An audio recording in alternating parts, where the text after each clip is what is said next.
The world is a beautiful but challenging place to live. And let's face it, life hits hard sometimes. So if you find your hopes and dreams and mental well-being needs a boost, you're tuned into the right podcast. Welcome to Inspire Us with your host, J. Paul Nadeau, a former hostage negotiator turned motivational speaker and acclaimed author of Take Control of Your Life. And now, here's your host, J. Paul Nadeau.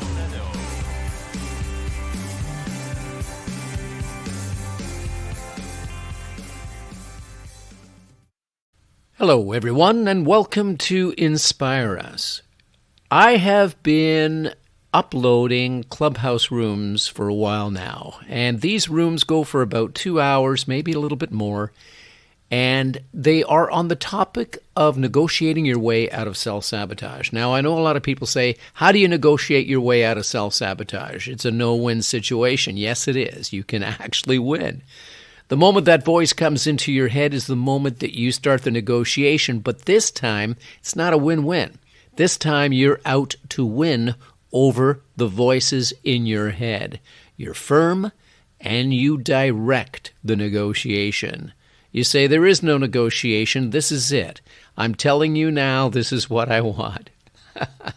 Anyway, I am going to put the November 5th, 2022 recording up for your listening, I would say pleasure, but it really is for your listening value. When you listen to the information being shared here and you take from it something, and we all do, we take something from it every time. Apply it to your life will be improved. I guarantee it. Now, one thing that I would like to share with you is something I just heard this past week. And it's like, have you ever received money, maybe a gift? Could you imagine receiving $100 from a complete stranger, how that would make you feel? It'd make you feel pretty awesome, right? Well, I heard that the same kind of feel-good feelings in our brain are activated when we receive a genuine compliment from a person, a stranger perhaps. Here's what I would like you to consider. Consider taking a moment to pay someone a genuine compliment. It could be somebody who served you in a restaurant, could be somebody who served you in a store, could be anyone. Why not give them the gift of a genuine compliment?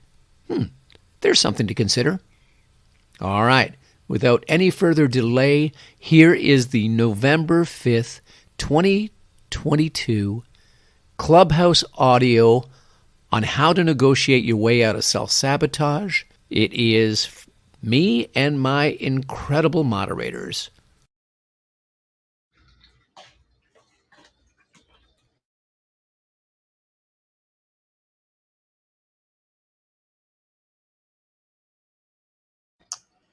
Hello, welcome. We're going to get started in just a few minutes. Nice to see you, Gail and Shavonda, Kate, Trisha, King. Welcome. How are you, buddy? Hey, Paul, how's it going? Hey, Candice. Good morning. And I think we're gonna have a problem with your microphone there, Candice. Okay, if it's going to be a problem, I'll just drop off. oh, that's actually better. Whatever you just did now. Yeah. Is it? I didn't do anything. You know what? I've tried to uninstall it and install it. Robert and I talked about it again. I talked to my tech guy this weekend. I just don't think that there's anything else I can try, unfortunately. Oh. Did you try the club deck on the desktop? You know what? I didn't, King. I'm going to be honest. I forgot about that.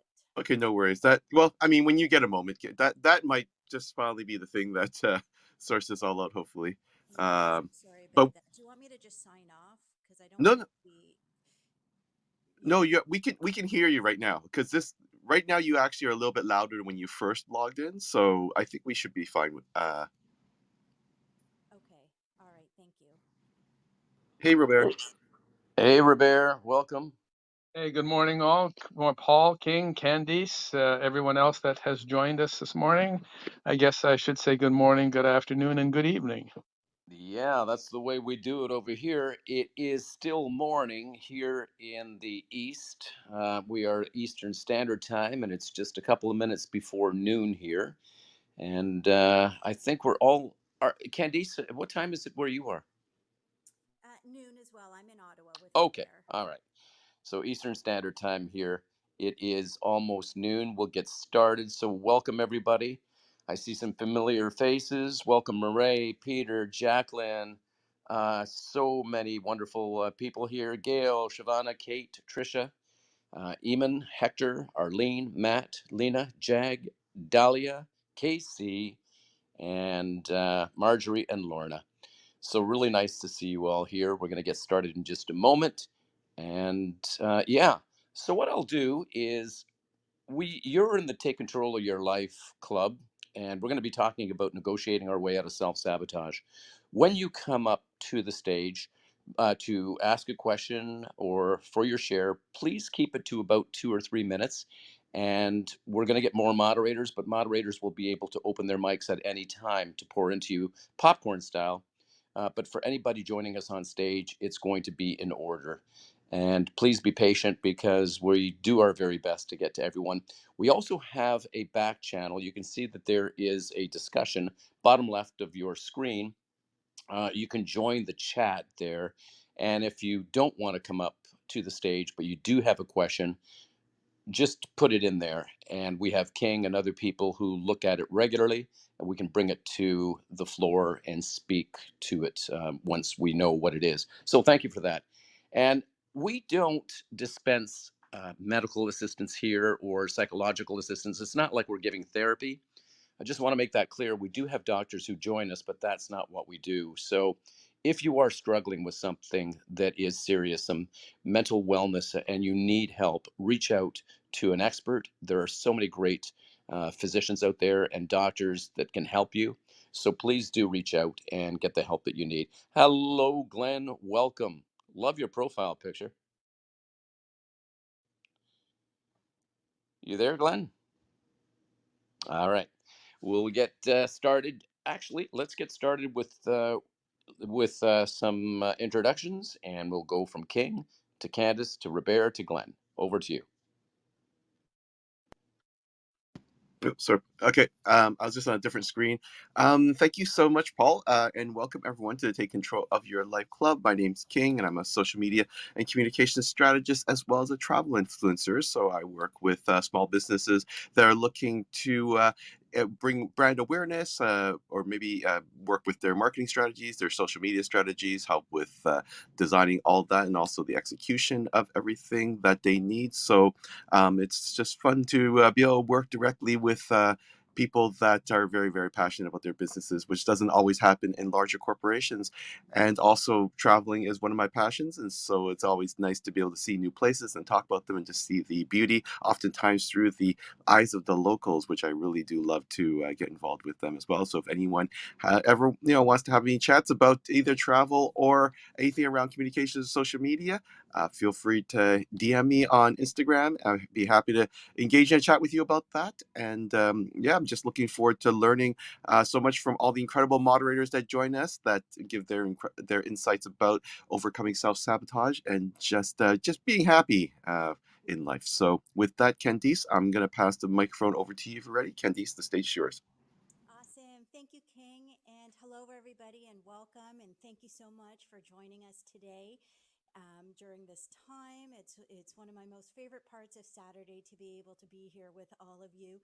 So my name is Candice Eckstein, and I'm a certified personal executive coach and business leadership coach. I worked corporately for about 25 years and then opened up my own practice about 5 years ago and really have a passion for the people part of any organization. So I typically work with people individually, teams, or organizations on helping to reach your potential. It's about navigating through change, which we've all had to deal with in different ways over the last number of years, for sure. And I come here every Saturday to support and add value where I can, but also to grow and develop my own skills. I get so much out of hearing everybody shares and the amazing support that the moderators bring. And I also have definitely had self-sabotaging behaviors in the past, so appreciate that's, part of who we are, and we can learn from each other. And one of the things I love to say is life doesn't give give-overs, it's about maximizing the next opportunity. And with that, I'll pass the mic over to my dear friend Robert. Thank you, Candice. Good morning, everyone. My name is Robert Nadeau. I am Paul's brother. I have been coming to the room now and modding with Paul and with these great moderators now for at least the last 4 or 5 months now.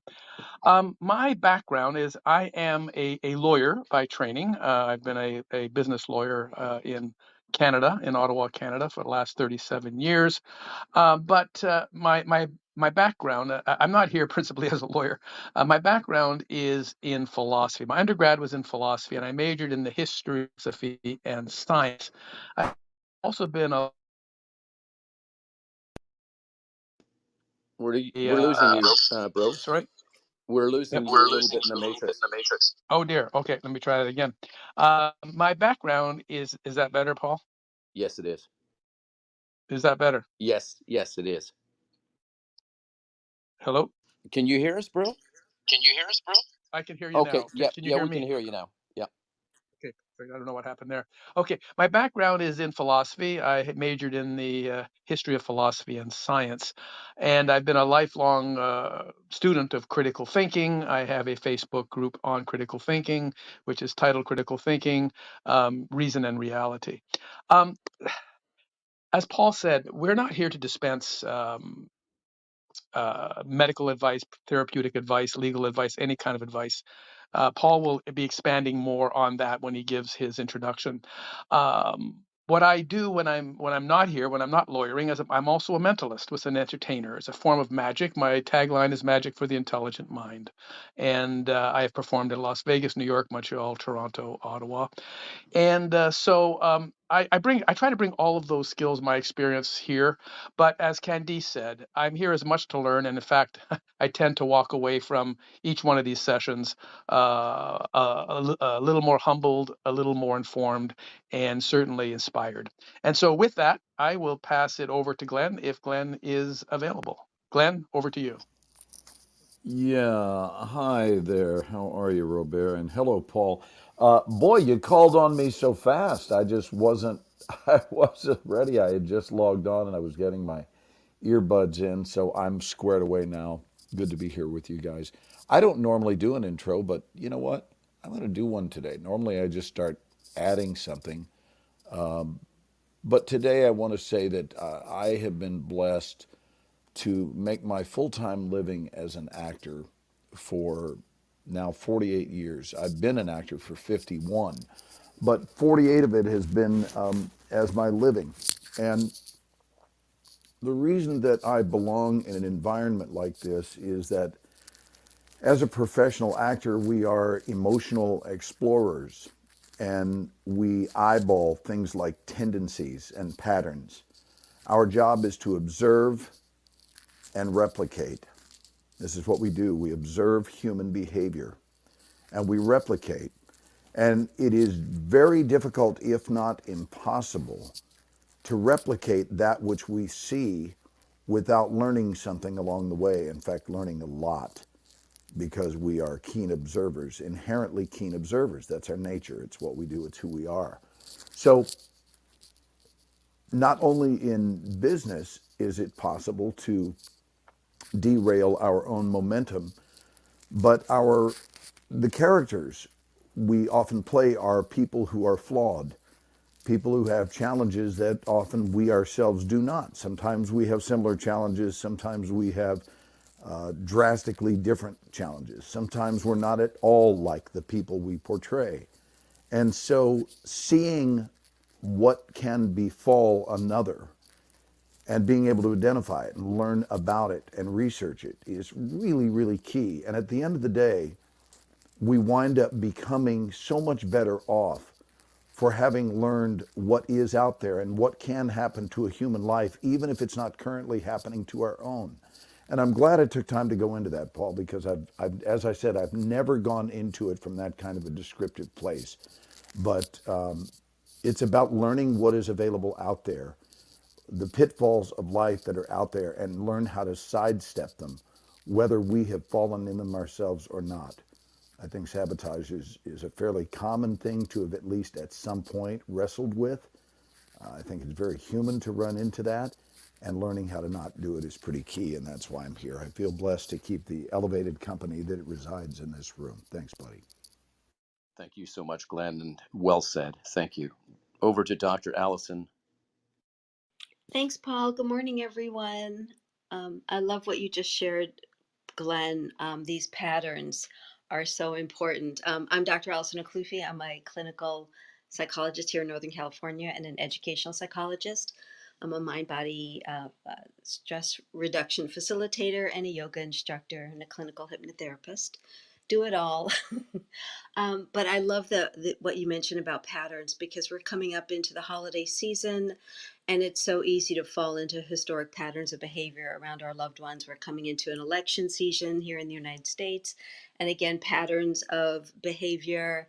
And so we can easily fall into patterns of self-sabotage. And there's never a more important time to negotiate our way out of the self-sabotage. So, Paul, your services and King, your services are so well needed at this time of year, especially because so many things are going on in the world, in our lives, and a lot of times instead of taking that quantum leap and instead of taking the opposite action, we fall into comfort and things that are familiar to us but that have not served us or the loved ones in our lives very well. So I'm so excited to be here today. Thank you. Thank you, and thank you all for being here. I dropped into a room this morning with Les Brown and got a chance to chat with him for a few moments. And he said this. He said, you were born to live an extraordinary life, and that's a non-negotiable. And those are the principles that we in this room really believe in. We can't negotiate our way out of certain things unless we put our heart and soul into it. We need to do that. I'm Paul Nadeau, and almost 2 years ago, I decided to start this room along with King to help people just to deal with something that does affect most of us from time to time. And how we choose to respond as opposed to react to life is so very critical. A little bit about my background. I'm a former hostage negotiator. I was also a special victims unit detective. And my background was one in which I rose above the abuse that my brother and I and my family were subjected to by an alcoholic father who was troubled himself. So I learned a lot about life and how to deal with it and how to help others to deal with theirs, because for some people it's very difficult for them to deal with life's challenges. They don't have that winner's mentality, but we can all get it. It's all within each and every one of us. The definition of self-sabotage, well, of sabotage, let's take a look at the word sabotage. The definition includes to deliberately destroy, damage, or obstruct something. It's a deliberate act. We hear it on the news. There was sabotage. We know something's been damaged, destroyed, and it was a deliberate act. No accident there. Now, self-sabotage refers to behaviors or thought patterns that hold us back and prevent us from living the life that we want to live. And that, I believe, when we self-sabotage ourselves, I believe that that's a deliberate act because we have the power of choice. Choice being that 6-letter word. Some examples of self-sabotage, and as I go through some of these, and I won't take too much time today, but as I go through this, imagine your own life right now. Are you in the act, in the process of self-sabotaging yourself? You are if you are blaming others when things go wrong. When things go wrong in your life, be it a job, be it a relationship, if you're quick to point the finger at others without examining your own behavior, then you're self-sabotaging yourself because you're not doing the work it takes to make sure that that kind of lifestyle doesn't happen again. If it's a job that you've lost or that you're not doing well at, if it's a relationship and you're quick to blame others, it didn't work out because of him or her. My boss was this, my boss was that. If you don't look at yourself, your inner self, um, Socrates said, An unexamined life is a life not worth living, and I do believe that we have to examine ourselves. Let's not be so quick to point the fingers at others when things go wrong. Not being accountable to yourself and to others. Again, if you are not a person of your word, if you make a promise to yourself and you're not following through, you want to lose that 15 pounds, but you give up every time you go out and you try. If you tell somebody that you're going to be somewhere or do something for them and you let them down, that's an act of self-sabotage. Choosing to walk away when things don't go right. Again, very much like pointing the fingers at others. If you walk away without dealing what it is that you've just gone through, and you walk away when it goes wrong and turn your back on it, it's going to come back again. That's an act of self-sabotage. Feeling overwhelmed or procrastination can also be acts of self-sabotage. Picking fights with friends or partners because you feel that you're not being seen or heard and you just want that connection, that's an act of self-sabotage. Dating people that you know aren't right for you, going back to the same kind of toxic people, not believing in your value. A lot of people don't look at their lives and decide that they are a person of value. And if you look and examine your life, as I talked about just a moment ago, and you realize that there are certain things that you can do to elevate your status inside your heart and become that person that you want to become, then do the work. It's not enough just to envision it, you must do the work. Who must I become to attract a high value soulmate? Who must I become to get this job? What must I do? And then get down and do the work, because we don't have to stay in the same place. We can move ourselves and we can start to improve ourselves the moment we make a decision to do that. We are energy, and whatever energy we give out to the world is the energy that we're going to attract back. So, in this dating world, if you think that you tell yourself or you tell others, I always attract a cheater in my life. I always attract a cheater. I know that if I'm going to go out and date, I'm going to attract a cheater. What energy do you think that you're giving out to the world? Well, you are going to attract that cheater because that cheater is on the same level of energy that you are, and that's what you're going to attract. You get what you give out. So that's one. Blaming and shaming ourselves for things that we've done or said in the past that may have hurt somebody. We go back and we keep blaming and shaming ourselves. That is an act of self-sabotage. We re-examine the moment, we revisit it, and we keep blaming and shaming ourselves.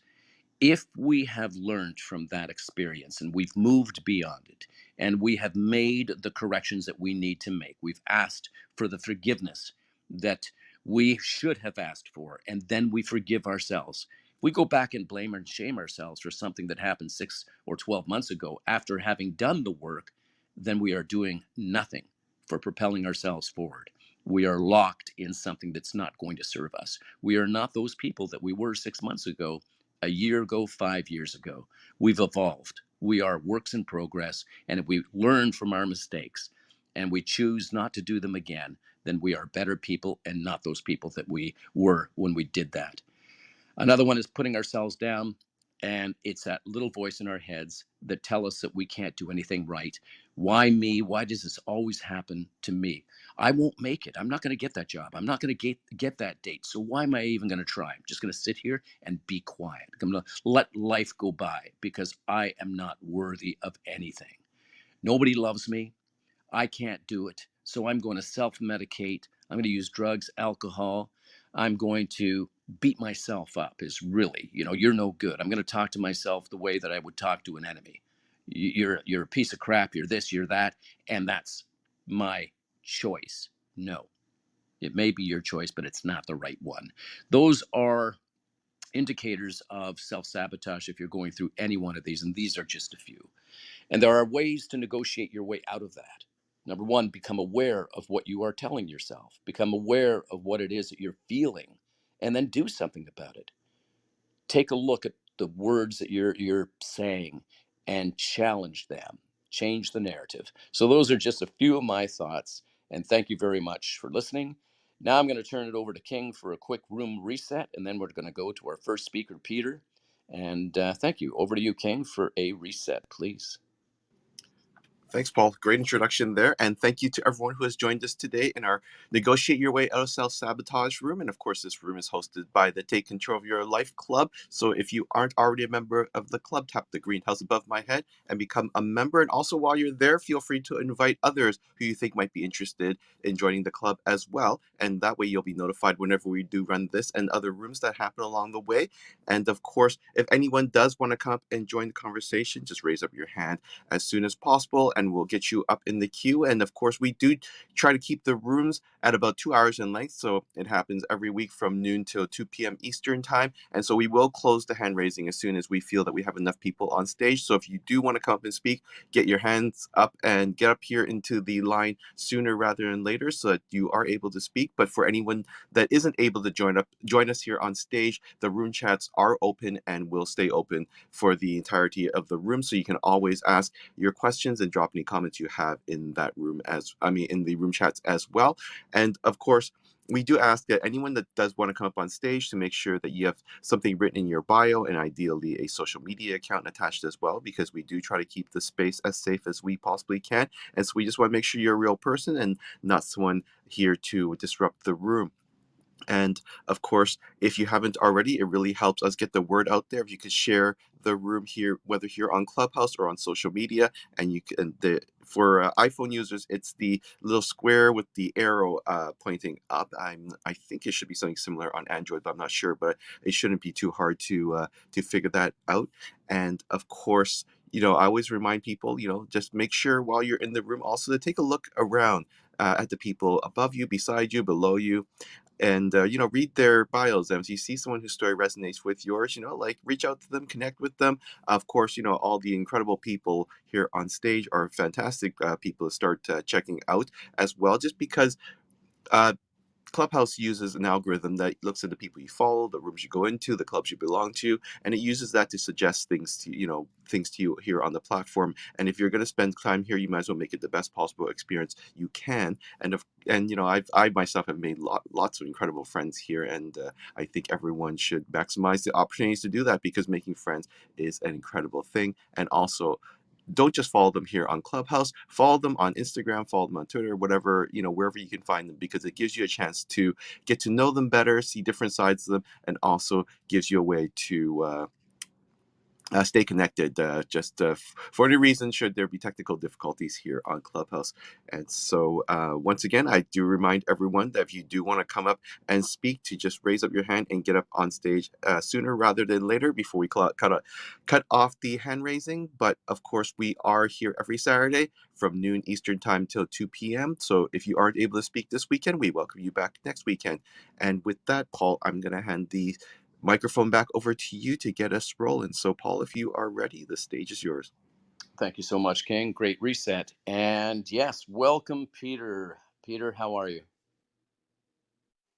Good as gold, Paul. Hey, well done on your travels, the book. Goodness me, I didn't know Robert was 6'2". He could come to Australia and play Aussie rules.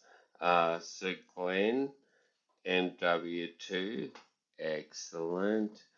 I speak of some disrespect that I've had in my company, and I spoke to you about it about 2 months ago, about someone that is not across money in our company. Can I speak? Paul, I'll ask you. I work for St John Ambulance Victoria, non-profit, but this guy has no idea. And I just feel disrespected. 2 months ago, he put up my budget by 51%. And we had a meeting yesterday, a planning meeting, looking forward to 2023. And I spoke about, well, you did this, but bloody hell. When I spoke about it's kind of not right, my hands were shaking. when I spoke about it wasn't right. My voice was shaking. I got emotional. Not right, and it shouldn't be that way. Um, this is exactly how I felt when I'm speaking to you all tonight. And I haven't been drinking. I had a nap because it's 3 a.m. in Australia.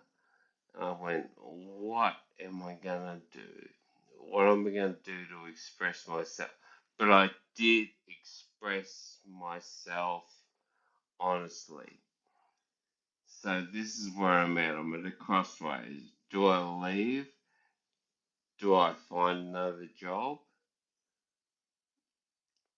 I don't know, guys. And Glenn, I'm glad to hear. MW2, goodness me, sensational. I don't care. I don't care. I'll hang out with them, but there's no future.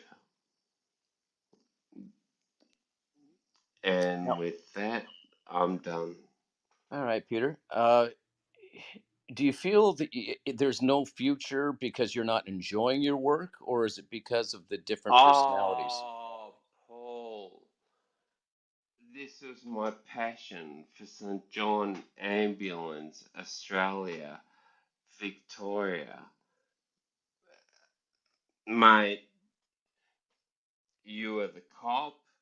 I've seen your travels and stuff like that, but not supported. But I don't mind. So I continue in this role, unsupported. I've been there for almost 6 years. Uh, there's nowhere for me to go. I'm almost, like I turn, say happy birthday, 58 on the 13th of November. I do not mind. And you know I'm a veteran as well, mate. All right. So if I'm hearing you correctly, Peter, you like your Mm. work, but it's the personalities around you that are making it difficult and unpleasant for you to be there. Would that be an accurate assessment of what you're saying? That is a solid copy. I Okay. go into the new office 1 day a week. And there's where you're having difficulty, right? I have not assessed, or I'm like I was a senior guy because 6 people left during the pandemic and everything, but I don't know them. Like, Peter, let me ask you this. If I were yeah, to if I were to ask you to put down what you're struggling with in one sentence, uh, mm, can you think for a moment and just come up with one sentence of what you're struggling with right now at work, so that my mm, moderators can get a zero in on how to help, because we want yeah, to help you, Peter. So, what in one yeah. sentence can you summarize it? Um, my I had 6 colleagues. They left.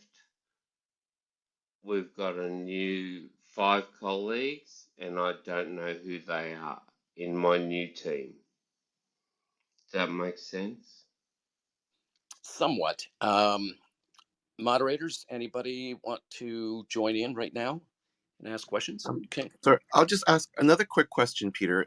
Because you had mentioned that you don't know who your new colleagues are.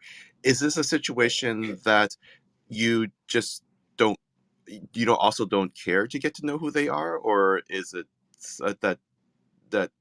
or just that you're And uncomfortable with the fact that you and don't know them yet? we just moved, like the whole HQ building just moved as well. King, and I know you're exquisite. I don't know who the fuck I'm working with. Excuse my language, Paul. Uh, and Paul knows I'm ex-army. Don't know. Okay. Um, so, one quick thing I'll just say, Peter. I mean, I Yep. know a, a lot of people are feeling, like they don't know their colleagues, and especially a lot of people switched around. Like during the pandemic, everyone's working virtually, so things are very, very different. So if it's, a lot of your, feelings are around that, it's, you're not the only one. Like everyone's feeling a little bit disconnected, and Mm, it's hard to get to know people virtually. It's much easier to get to know them in person, and you do feel much more of a connection, especially you just being in the army. I mean, you're used to working with people in person and getting to know them, mm. and once again, there's so much from body language, just staring. Once again, you can see so much about the heart and soul of a person, just by just looking at them, watching the way they move and the way you interact with them. So I I, can totally I, get why that throws you off. I put a put a question into the room. I just want to leave, and I How about, shouldn't. yeah, you know what? Let's go to Robert for a moment, and then we'll get right back to you, Peter. Robert?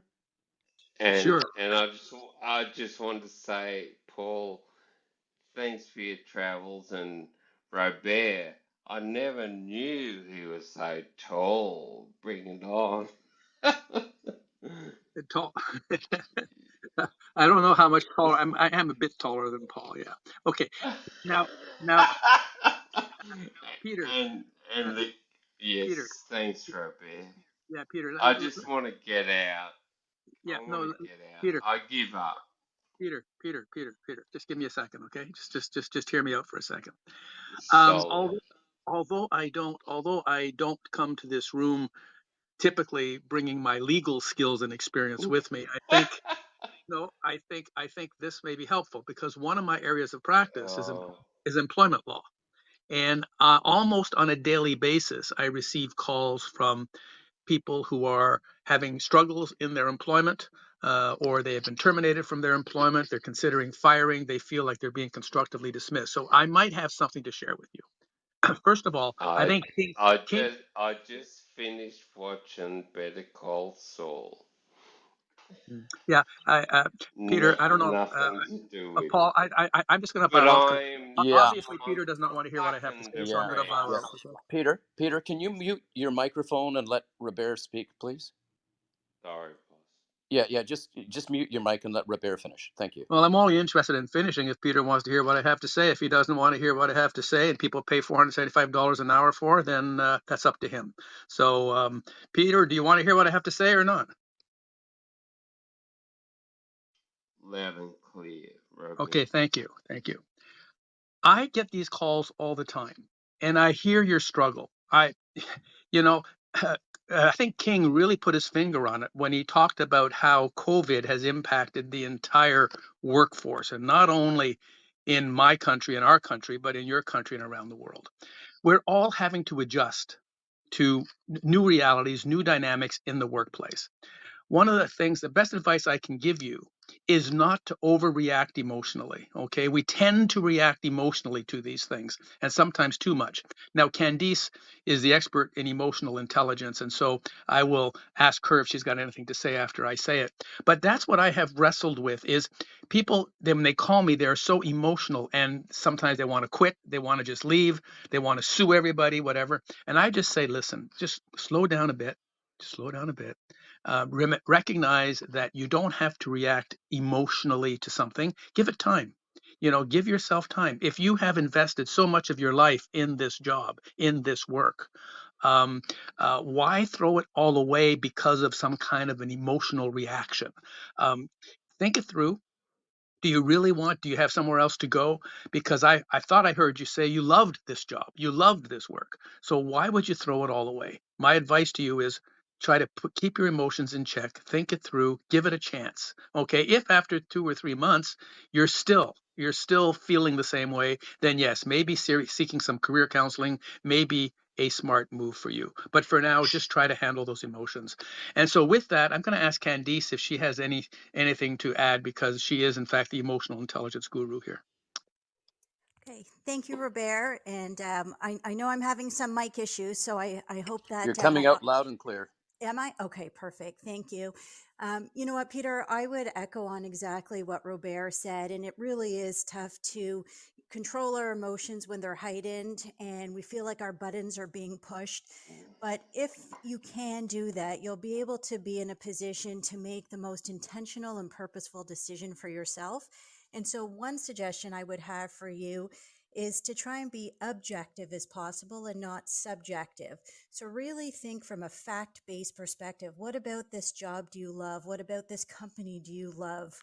And recognizing that you're having some challenges there and there's some people conflicts, make yourself maybe a list of the pros and the cons, and trying to put the emotions aside, and then give yourself a timeline. Robert suggested maybe 2 or 3 months. Pick a timeline that is comfortable for you, that you're willing to work through this and deal with the current situation. And then, when that timeline is up, whether it's a week or a month, then, be in a position to make an informed decision that's hopefully not directed by your emotions and more, directed by facts.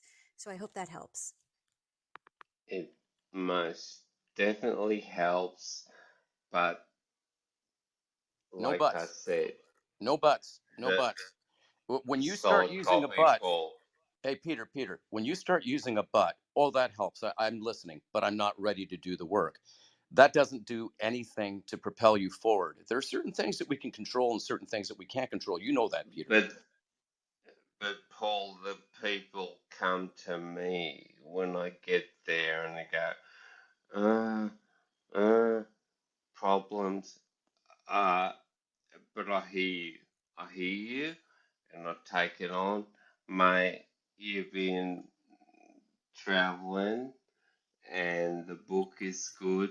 I'll take it to the people. You're deflecting, my friend. You're going from your problem to something else. But Peter, we're also in support of you, and what Robert and King and Candice has shared with you. Those are the ingredients, man. There's certain things that we can control, certain things that we can't control. There's a transition No, phase, and you've got to do some work. Remind yourself how much you love the job and don't take things so personally. I do believe that you're a compassionate individual. I do believe that you've got a great heart, but I think that you take things so personally. You feel like people are assaulting you as opposed to sitting back and taking a few moments just to step into your greatness and just say, I got this. I got this. but the gang comes into me when I show up in the office. I go there one day a week, and they go, help me out. I said, all right, I'll work it out. I'll work it out. Different story, mate. Let's carry on. Yep. I've I got You got it, Peter. Thank you so much. I hope solid that what we shared with solid you, copy, Paul, yeah, I hope and it's helped. you. We're gonna put you back Oh into the yeah, audience, but thank you, Peter. thanks, mate. I really appreciate you, and I hope it works out. So please do Candice, listen to it. King, Robert. All right. Okay. Had to move Peter back into the audience, but I think it's a really important topic to just examine this too. Because of COVID, a lot of things have changed. And what Robert and King and Candice has said, it's very true. We can get so emotionally wrapped up into certain things and be confused about moving forward and how to move forward. Taking things personally in business and in life, when we take things personally, we open ourselves up to that emotional breakdown. And we can't do that. We just got to be focused and strong. Any one of my moderators want to add anything more to this conversation before we go on to our next speaker? Yeah, this is Ken. Hi, Paul. Hey, Ken. Hey, good to be in your room. It's a great room, great subject. I just want to shed a little light on this too. For me, about 30 years ago, I walked into the doors of AA. I had to recover because I was self-medicating, and I took everything personal. And what I did was. I surrounded myself with a bunch of people that all were victims, just like I was, and we'd sit around and party together, and commiserate together, and tell all the stories about why our life wasn't going to work, and why everybody else's why everyone was attacking us, and how they are all wrong, and on and on. You know that mindset. Well, during COVID, a lot of people self medicated. A lot of people are using alcohol, they're using drugs to self medicate. And unfortunately, as anybody that knows addiction, whatever you're trying to hide through the self medication is hurting you. It's hurting you deeply. And as far as emotional intelligence, usually about the time a person starts to use a medication or alcohol to start to medicate themselves, that's usually about the emotional age that they're stuck in. So if you ever wonder why you're talking to somebody and that's and they've got an alcohol or drug problem and you're wondering why don't they get it? Well, they're not there emotionally and they can't feel emotionally. So I think there's with what's going on with the world right now, um, it's it's an opportunity really for us to grow. It's an opportunity for us to look at our results, look at what we want to change in our lives, and when I say results, we look at our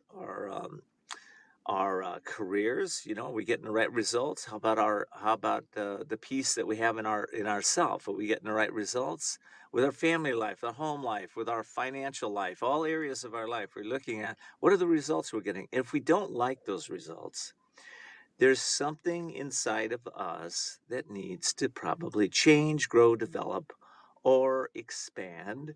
It can be any number of those areas, but what it takes is stillness. We really need to, I think it was Yogananda said, stillness is the price of greatness. You don't know Yogananda, he was a sage that came over to the United States in 1924 from India. And he said, stillness is the price of greatness, which I tend to agree with. Leonardo da Vinci years ago said, isolation is the price of greatness. We really need to take time to go within ourselves, get still, isolate ourselves from the world, and ask those deep questions that a lot of times we don't want to ask, like, who am I? What's working in my life? What's not working in my life? What are the 3 steps I can take today to improve my life? And it's just daily. Today may suck, right? We all have bad days, but we can start that day over at any point in time. And if we set our intentions to have a better day tomorrow and we're willing to do some actions around it, it will get better. You know, one of the keys that I learned in recovery, which I love this saying, and that is, "This too shall pass. This too shall pass." Well, it will pass, and when we can step back into our power and start to resonate at a higher frequency, a higher level, higher energy, it's just pretty amazing when we are able to let go, how life starts to look better and better. So that's my take on it. I love your room, Paul, and thank you for bringing me up here today. And I hope Peter and anybody else that's listening that's struggling right now just know it's just temporary. It's just temporary, and all struggle is a place for us to look at so that we can, like I said it before, grow, develop, expand your consciousness, become that beautiful person that you are. Take off the what I call the rust of the quantum field, because when we can tap into the higher realms of consciousness, everything is possible. I'm Ken, and I'm complete. Well, Ken, thank you for sharing that, and thank you for being on stage, my friend. I always value what you say. I love the fact that you brought up, and I was going to do this myself, but I'm glad that you did. This too shall pass. When we take a look at most of the struggles in our lives, we've gone through them and they are no longer there. We've gone through them. That's it. The storm will subside. And again, I like to take a look at the things that I can control during those things, whether it is a virus, whether it is an actual storm, whether it is something difficult at work. This too shall pass is what we have to remind ourselves, because it's not going to be permanent. But it remains longer if we don't do something about it, if we don't do something within our control. And managing our emotions is so very important. Ken, thank you so much for being on stage here today. And I look forward to speaking with you again. And yeah, thanks for coming up. I'm going to go My over to pleasure, Paul. Thank you for having me, and really value this room. This is amazing room. You're doing great work. Thank thank you, you. Ken, as are you. Just going to move you back into the audience and get over to Dr. Laura. Dr. Laura, you're up. Hot damn, this is amazing. Okay, like 15 seconds. This too, okay, scripture not saying this too shall remain the same. This too shall pass. You know, it stocks up. If you do what you did, you're gonna get what you get. So I'm just gonna take one down and remove myself from the room because I gotta go. I gotta go too because you know what? I honor me and I'm gonna honor this room. So grateful I can be here because before I had a commitment and now I'm committed to this room. And you do what you did, you're gonna get what you got, and this too shall remain the same. The one thing is that change is constant. That's the one thing we can count on. This too shall pass. And so I'm going to take the one down. I have so much more to say, and I'm refraining from doing so because in honor of Paul in this room, thank you so much for me allowing to be the stage. I hope provide some guidance in any way I possibly can in the room chat. Thanks so much for letting me be here because I have a commitment to me. Thank you, Dr. Laura. Always nice to have you here. I appreciate you. So, Candice, I just want to say that your microphone, your sound is excellent. I don't know what you've done, but we've been blessed by hearing your voice loud and clear. So thank you. And I see that Dr. Norman has joined us, and I would love to turn the microphone over to Dr. Norman for an introduction. Please, over to you, Dr. Norman, if you're available. Yeah, hi, Paul. Thank you. Thank you so much for allowing me to say hello. Good to be here again. It's good to see some of the family that I get to see on Saturdays. I'm a clinical psychologist specializing in trauma and bereavement, and I work with people of all ages who have lost loved ones to to protracted illness or sudden death.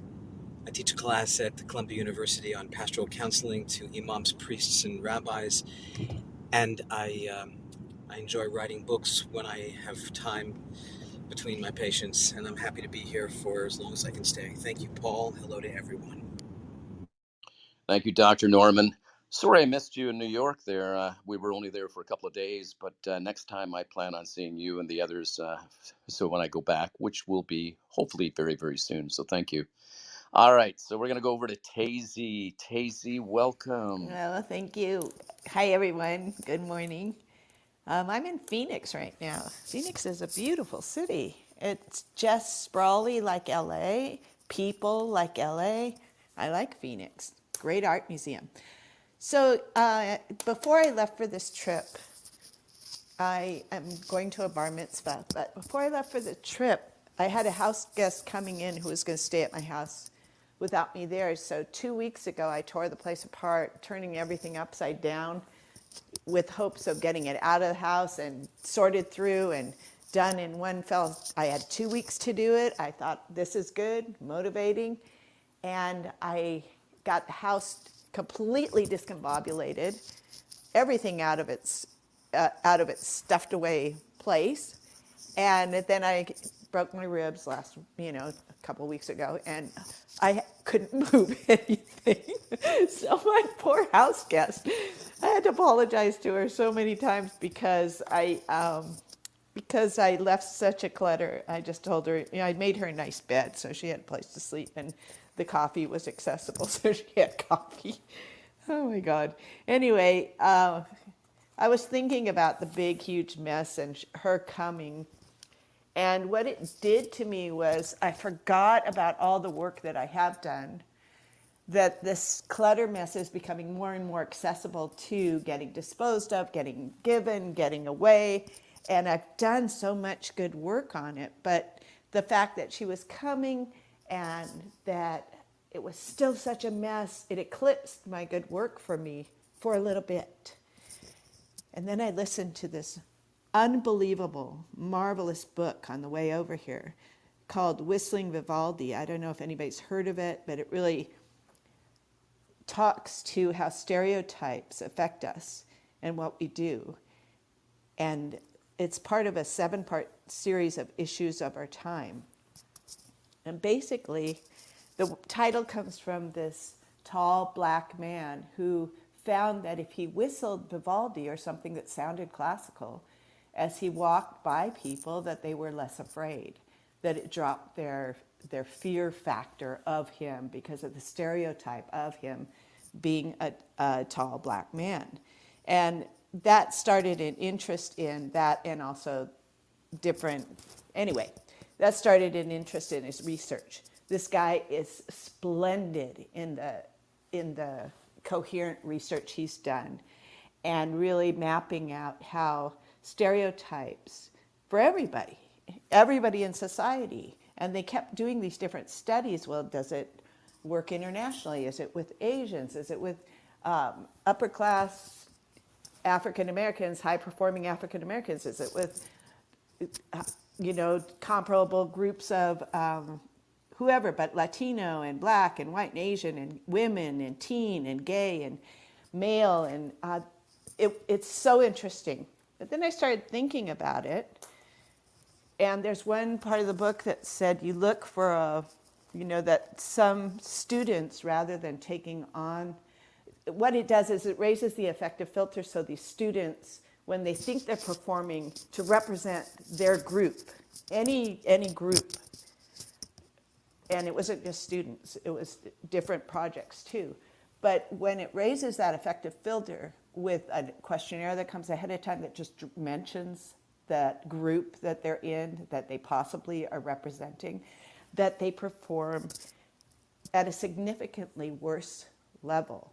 Whereas if that is not mentioned or ignited, or if they're told that the test they're taking is in no way testing how they're doing as a problem solver, let's say in mathematics, that their affective filter was not raised and they did just fine on whatever test was being taken. So I started looking at it as, we have stereotypes in our family, and these were all incidents of wider society. I haven't finished the book yet, and I really recommend it. It's Whistling Vivaldi. But I was thinking family roles and how that plays out when we buy into that our behavior is going to solidify this family role that we played in the image of others. So in my family, I was the jester, and I was the peacemaker, and I played being really stupid and flighty and inattentive. So I think I still have to caution against that role that I played. I've worked through so much of it, but like the clutter in my house and me just jettisoning all the good work I've done over the last 2 years and how far I've come because I cluttered everything up right before somebody came in. I mean, I really cluttered it up. And the poor thing, I just told her don't trip. But if I really look back on it, and so another thing this study found was if you are working in a group and have support, that you actually do achieve at a higher level. So I shared out with my littlest sister and her boyfriend this morning, and he said, just Nike it, which I thought was so funny. Just do it, just get rid of everything. And when he said that, I realized I have done it. I have gotten rid of so much of what I had, and I am making good progress. It's just abundance. But I started saying to them, I think there's something wrong with me. I think I have like something, that my brain functions a certain way. And that is in the book. They talk about how they look for an excuse and a way out to not blame themselves. So I caught that one too. Easier said than done, but Paul, we got to go through these struggles. I got to stick to it and do the work. And I guess what I need today is just like encouragement, because I like what Ken said, 3 steps to take today and then move through it and get it done. So I guess it's that 10% inspiration, 90% perspiration. So any encouragement words of encouragement you have for me today would be much appreciated. Oh, you bet. Thanks. You bet, Tazy. Tazy, if we were to take a look at the last year in which you were joining our room, and it's been more than a year, but to see the transition and the transformation that you've gone through. You're so much stronger than you were. And when I hear your voice, you've been through a lot. You've been through a lot in this last year, and you still come up and you still encourage people, and it's in your voice. There's a strength in your voice that I did not hear, and I'm sure that some of my moderators here probably didn't hear it months ago either, but we hear it now. Any one of my moderators want to unmute and just encourage Tazy through this time, you're welcome to do so. I know that, Tazy, you are on a journey. You're picking up books, you're reading books, you're exercising, you're doing the exercises that the book asks you to do, and you're taking it all in. And despite the challenges that you have, you still bounce right back. Those those actions are actions of a winner. And I do believe that you've got that growth mindset now, whereas before I think that you had a fixed mindset. And some of the things that have happened to us, some of our greatest transgressions or whatever can become our greatest transformations. And your life has taken on a whole new breath.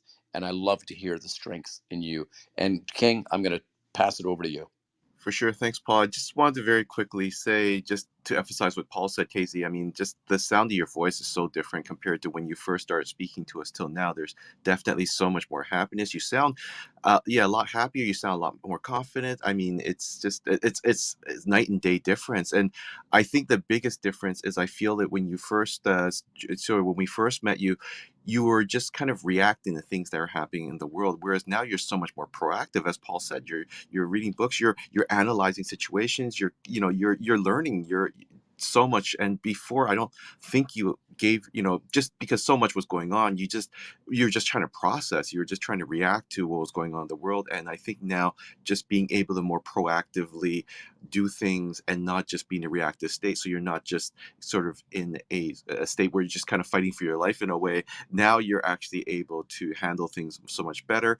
And so your anxiety levels are down, everything. And you can see a path where you have control of your life. Kind of like Paul's book, Take Control of Your Life. It's a path where you do have more control of your life. And it's always nice to feel that you have control instead of being feeling like you're spinning out of control. And so I just want to add that quickly there, because it's just for me, it was super noticeable. So I just want to add that.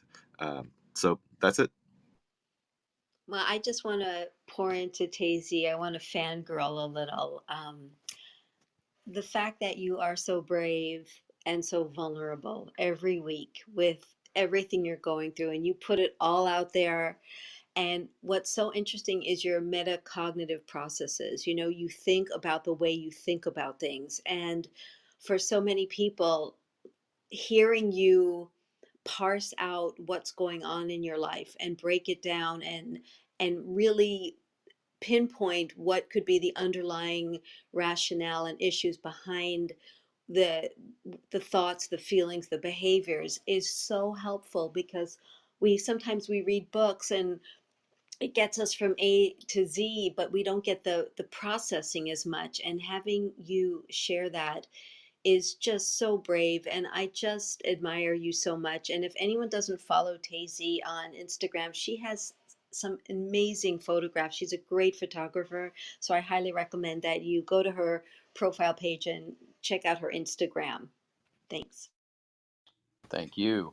Oh, And you sorry, guys those are are the best. Oh, sorry. no, Tazy. There's a quick question in terms of if you could repeat the name of the book that you had Oh, mentioned. yeah. And it is amazing. It's Whistling Vivaldi. And it comes from him discovering that, the author discovering that when he whistled something that sounded classical, the fear in the people approaching him on the street would diminish noticeably. So Whistling Vivaldi, and it's by, oh God, I have to stand up, hold on. Ouch, it's my rib still. Just a second, I'm walking across the room. It's by Claude M. Steele, Steel. And thank you all so much. I mean, thank you. So now I feel like a powerhouse again. You are a powerhouse. All You are a right. powerhouse, Tazy, and never Thanks. forget that. Oh, Dr. Norman. Yeah, Tazy, I wanted to join in and just let you know, since you were asking for some inspiration, that when you describe how you emptied out your closets in an effort to make the place organized, but your friend had to stay in more of a disorganized place, I don't think that's a mistake. And I don't want you to see that as a failure. If oh, okay. anything, I think you're actually healthy enough to say, I need help. And you were showing your friend that you're in the middle of transition, but you haven't gotten fully there. And in your actions, you appealed to her for support. And in whatever way I hope she was able to give it to you, you felt better. Oh, I think that's really spot on. Yeah. And I think I do need just muscles at this point to move some stuff out, so I will get help. You you And you may that's need you may exactly need the you may need muscles, but you also want to perfect the art of using your voice and not your actions. Because if you can use your voice, you can say, I need muscles, as opposed to placing things in the middle of the room that would imply you need muscles. When we speak out, we oh, don't that's act good. out. And when we speak out, we get what we need. Oh, that's so good. Thank you so much. Yeah, and I think that's the new piece. Okay, onward and upward. Thank you, everyone, and enjoy You this bet. beautiful day. Thank you, Tazy, and thank you for being here. We so appreciate you. Just going to move you back. You know, Tazy kind of reminds me a little bit of Rocky, because you know how many times I have referred to that one speech that Rocky gives to his son, where he says, the world ain't all sunshine and rainbows. It's a very mean and nasty place. I don't care how tough you are, it will beat you down to your knees and keep you there permanently if you let it. You, me, or nobody is going to hit as hard as life, but it ain't about how hard you're hit. It's about how hard you can get hit and keep moving forward, how much you can take and keep moving forward. That's how winning is done. Now, if you know what you're worth, go out and get what you're worth. But you got to be willing to take the hits and not point fingers saying you ain't where you want to be because of him, her, or anybody. Cowards do that, and that ain't you. You're better than that. What reminds me of what Tazy was saying is that, yes, life is going to hit you and it's going to bring you down to your knees more than once because we've all suffered those things and then we feel that we can't get beyond them. But those who stand up and face them and move beyond them, despite the fact that they want to keep us down on the mat, when we move beyond them, we get stronger and stronger. And Tazy is an example of that to me. I know that she has been knocked down several times, but she keeps coming back up. And she doesn't let those circumstances destroy, her spirit. And if we can have that winning spirit and say, all right, life is going to happen. Smack me in the face, bring me down to my knees, but I ain't staying down. I'm getting back up and I'm going to work through this. It's going to take some work, and it may take me reaching out to someone for support. May it may require me to get some therapy, some counseling, a coach, whatever it is, but I'm going to do it because I value myself enough. This life was meant to be lived in a great way. You were born to live an extraordinary life, and that's non-negotiable. We negotiate with ourselves when things get tough and we say, I am not my circumstances and I am in control of the things that I'm in control of. So thank you, Tazy. That was absolutely beautiful. Robert, are you there? Flash your mic if you are. Would you be able to reset the room for us, Robert? You did such a great job last time. Sure, bro. Okay. So listen, welcome everyone to the Negotiate Your Way Out of a Self-Sabotage room. We meet here every Saturday at 12 noon, either Daylight Savings Time or Eastern Standard Time, depending on where you're at. We're on the cusp now of making that change. It's the room. This room here is it's a safe space. It's a safe space for people who are struggling with questions that are affecting them emotionally, occupationally, that they need some assistance in breaking through, where they basically have fallen victim to these self-sabotaging voices in their heads that tell them they're not good enough or they can't get through. We have here a team of very capable and professional mentors, moderators who, some of them who are actually clinical psychologists and doctors who can feed in, but this is not where you come for therapy. This is where you come to speak, to be heard. And so much of what we achieve can be achieved just by knowing someone is listening, and not just listening, but really hearing what we're saying. So if you do want to come forward, you lift your hand. There's a little icon there that shows your hand. You lift it up, and King will put you in the queue. And then when it comes time to ask your question, Paul or King will bring you up to the stage. And so with that, I think, Paul, I might have missed a thing or two, but back to you. No, Robert, that was amazing. Thank you so much for that share and for resetting the room. That was beautiful. All right, so let's go over to Murray. Murray, welcome. Well, good morning, everybody. Wow. Uh, I am, I am that I am. Yep. Thank you, Neville Goddard, for that. I've been saying that for quite a while. And I have so many I ams, and I've been just saying them and saying them. And I am going through uh, uh, uh, uh, an emotional, personal transition, and I am excited, very excited about it. I've been quiet lately a lot into myself. And what have I been doing? Yes, I've been studying more what two of my idols, which are Neville Goddard and Wayne Dyer, been studying more, have more affirmations, more meditations. And you just spoke about with Rocky, Paul, I Ain't Down Yet. And it just, I flash on one of my favorite musicals because I'm a musical performer also with my singing.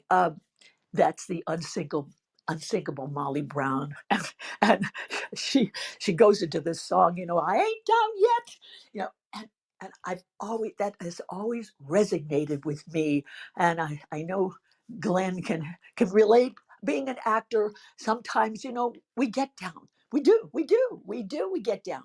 But what do? We become plumbers. No, what we do is okay, we get back up, we do it again, and we do it again, and each time is a learning experience. And I love what Glenn shared about when you get a role, and what you learn from that role, you learn about yourself, and you look at humanity through that role. And actors, a good actor, which I am, they know about this, and it's wonderful. And I'm just I am so grateful to share. And I'm bringing. I have to leave here at 11 o'clock today because for my theater company, and I'm bringing one of my gifts, which is I made 28 bags of cranberry sauce. And if any of you are silly enough to go on my IG page, you'll see me. You'll see the two pots. You'll see me cooking, and I'm just so. I am so grateful to be able to share, and I'm so grateful to be here every Saturday. Very few Saturdays I'm not here, and if I'm not, it's because uh, I'm filming when I haven't been filming lately on a Saturday. So I'm just grateful to be here, and grateful to everybody, and grateful for the shares, and grateful that Dr. Norman was here today. I kept looking for him, and there he is. He popped up. I'm, you know what?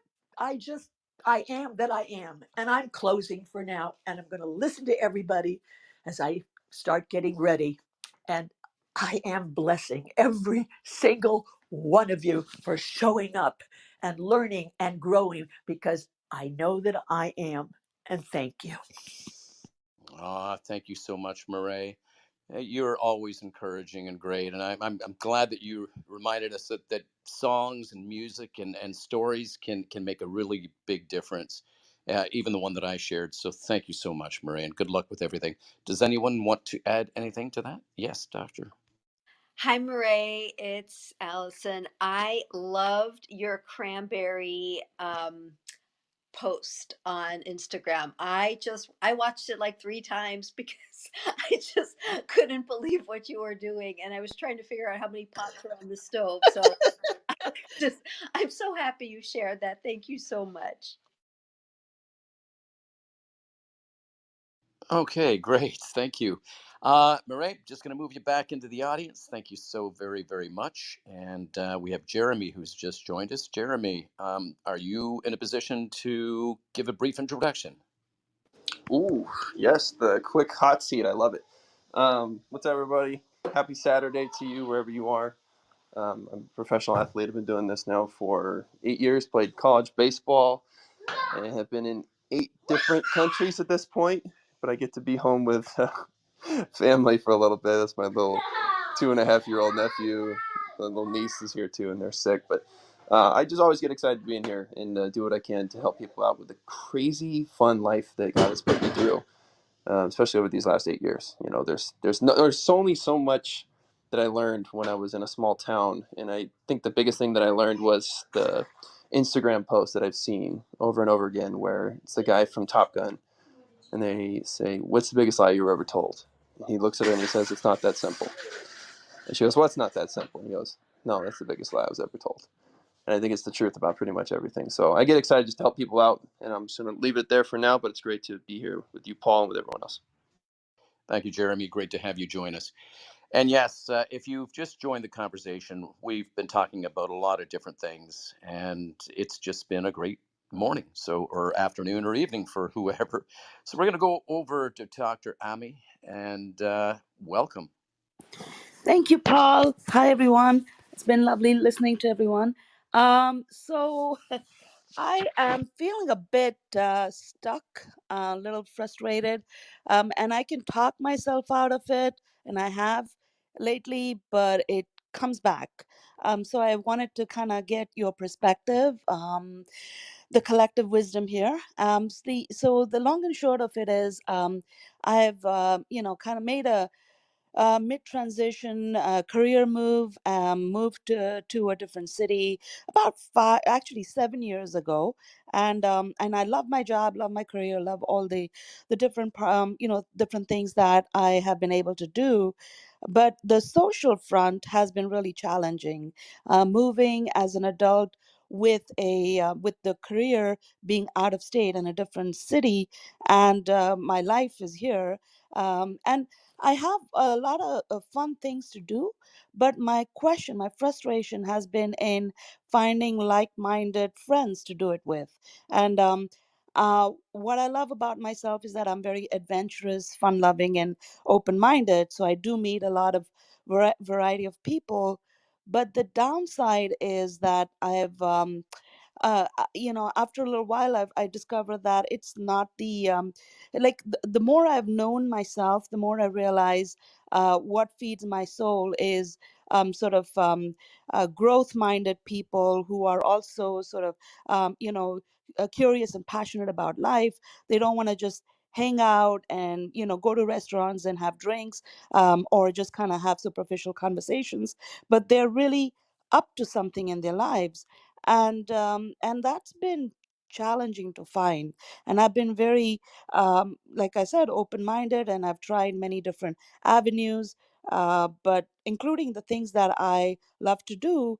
And it's just like hard to find those kind of deeper friendships. So the learned helplessness is starting to come up out of all of this, because the more efforts I've made and the more I can't seem to find those connections, I have started to kind of question my city, if this is the right place, or question myself. And the emotional intelligent part of me says, well, this is just a transition, ride it out, stay open to what the universe is bringing, new era in my life. But there is the ego part that wants this handled quickly and get over this, because it is stealing my energy, getting me a little bit caught up in this sort of drama, instead of doing what I love, what I'm really good at, which is really big, interesting projects that involve like people from around the world. So I'm I've lost that global focus a bit as I'm kind of muscling with this local thing. So yeah, so any that's it. I mean, so if you identify the question in this and you can help me kind of find my light back, that would be good. We Yeah. have, we have, and boy, do we have a roundup for you. I'm going to first start out by turning the microphone over to my brother Robert because I think that he can really help you out with this. And then we're going to go over to King, and then we're going to go over to Jeremy. So over to you, Robert. Thank you, Paul. I think you're referring to the meetup groups, are you? I am, because I Me, do yeah. believe that there is an answer in that when you're looking. No, I've done a lot of that. I'm like a meetup expert now at this point.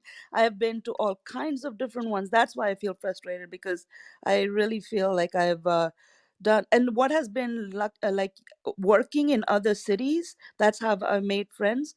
Is not working in this one. I live in Philadelphia, and I don't want to make a whole city wrong, but but it feels like where are my people? Yeah. Let me let me share what I've done. I think why Paul asked me to kind of weigh in a little bit here.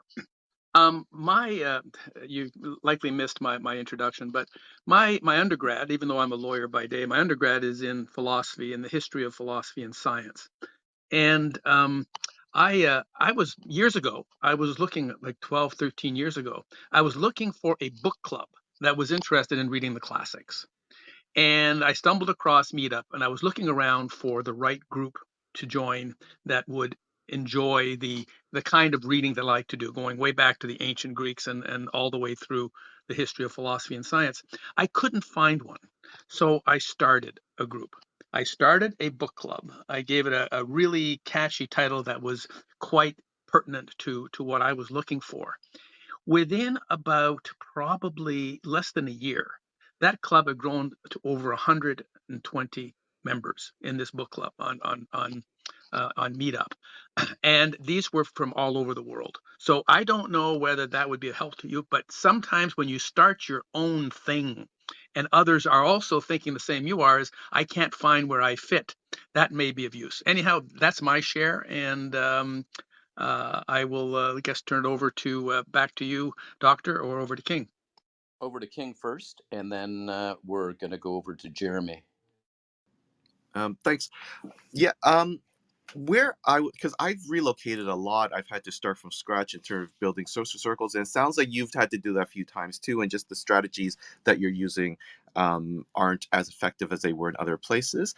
So I'm just curious whether sometimes, I mean, maybe the play, like you're saying, you're attending events, is it things that are interest oriented, or are they more just is there something else about them that attract you to these events that you think perhaps there might be like-minded people at? Yeah, they are interest oriented. They are also like so some of them are international events, so that where I would meet more global minded people. There's some of them are spiritual, like meditation, that sort of thing. I did start, to Robert's point, I started my own poetry group on Facebook that grew to 600 people, heart centered poetry. That's good, but then it doesn't build the kind of closeness that I'm looking for. It still stays, like people come, do their thing, and leave. So, uh, Okay. yeah.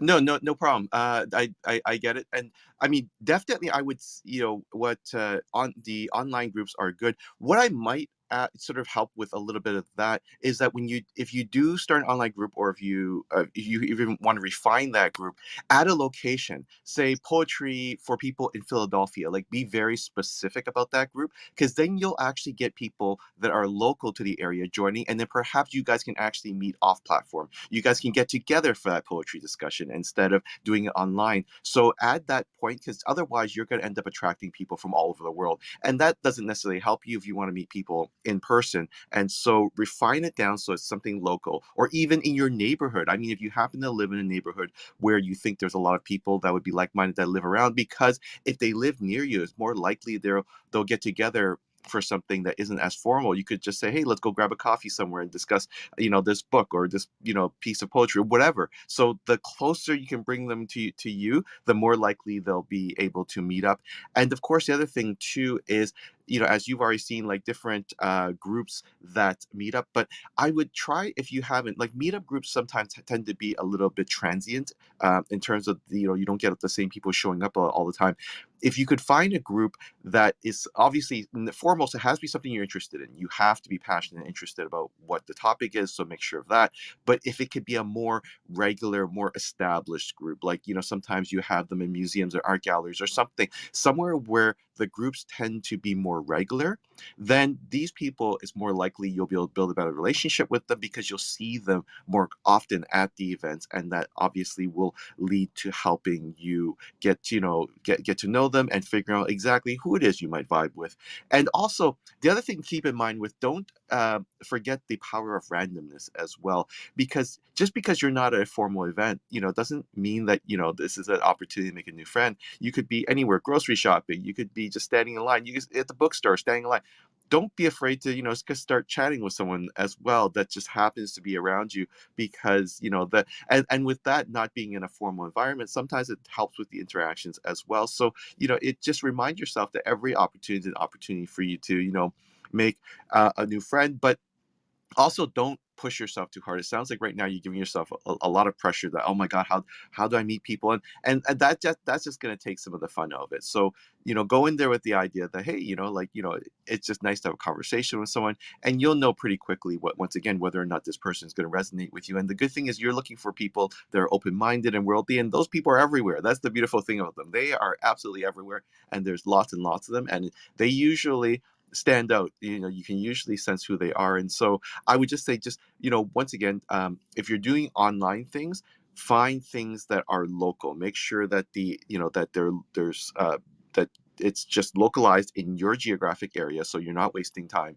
And or even, I mean, if you can go on LinkedIn, and if there's people that once again, if you're also looking for people in your profession, do a search on LinkedIn, find out the professionals around you that look like they might share similar interests, or that they might be in industries that you're interested in, whichever. And don't be afraid to reach out on a DM. I mean, the worst case that can happen is that they're just not going to respond to you, but some people might. You never know. It's interesting that way. And of course, if you are doing it in person, like I said, try to find groups that are a little bit more established, where the people that attend on a more regular, where that attendance is more regular, and so that you don't just have a whole bunch of strangers every single time showing up to the event that don't have a connection with each other. Because the beautiful thing with that is that if you hit it off with one person there, they're likely to introduce you to everyone there, and chances are they know everyone else, and so it'll just make it so much easier to walk out an event with a large group of people that could potentially be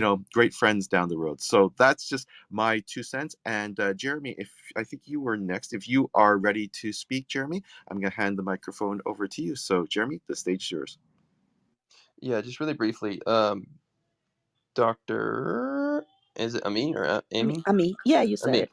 Ami. Um, I feel like you've really tried a lot of different things. Can you tell me what the strategies you were using in the other cities, just briefly? Well, I lived in New York, which I didn't even have to try. Everybody was global. Everybody was cool and fun, and I don't know. I was also younger, so I was meeting, people from all walks of life. But I used to go. I can't remember, like swing and tango dancing, or happy hours, or like I was in a PhD program, so they were having events there, book readings and stuff like that. So yeah, and then I lived in other cities, Montreal, for example.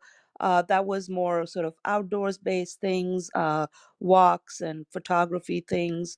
So it was just easy. I don't know if it's like I'm kind of feeling a little bit like it's like an age thing, or I've lost the touch, or I don't know. No, okay. Thank you for expanding on that a little bit, because what I think what I'm seeing is you're right, as far as I think when you were talking about learned helplessness and your own emotional intelligence. I think at this point is potentially getting in your way.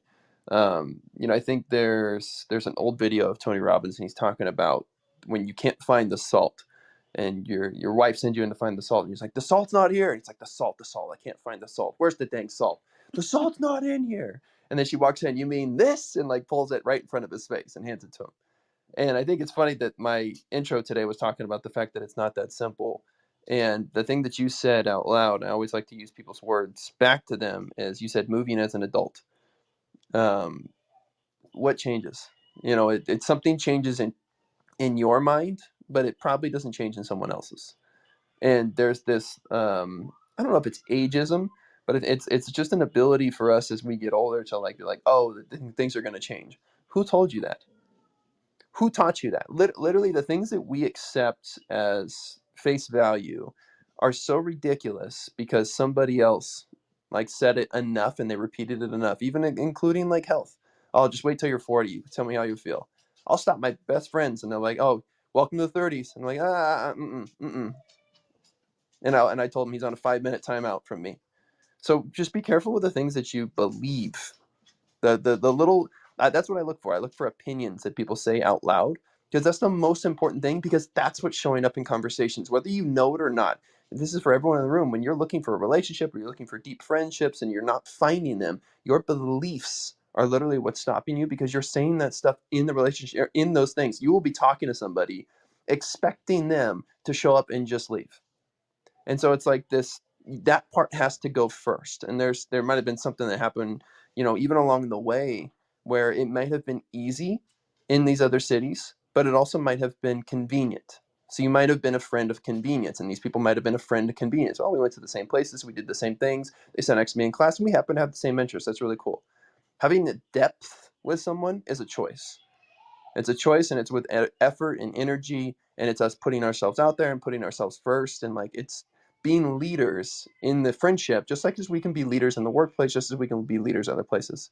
So I think this is more of you're such an intelligent person, and you've built up these processes and these abilities and these ideas in your head that are great for your work and great for other things, but I think there's a depth thing that can really help you. And so if you and I can talk offline if you'd like, because I really think that I can help you out with this, number one. But number two, like I just think that that's the thing for everyone in the room, is that our own beliefs show up in our conversations at all times, whether we believe it or not. So I'll stop it there, Paul. Doctor, did you want to add anything to that, Doctor? Oh, no, there are and yeah, you can call me Ami. Yeah, I mean, there's been a lot of interesting points made here.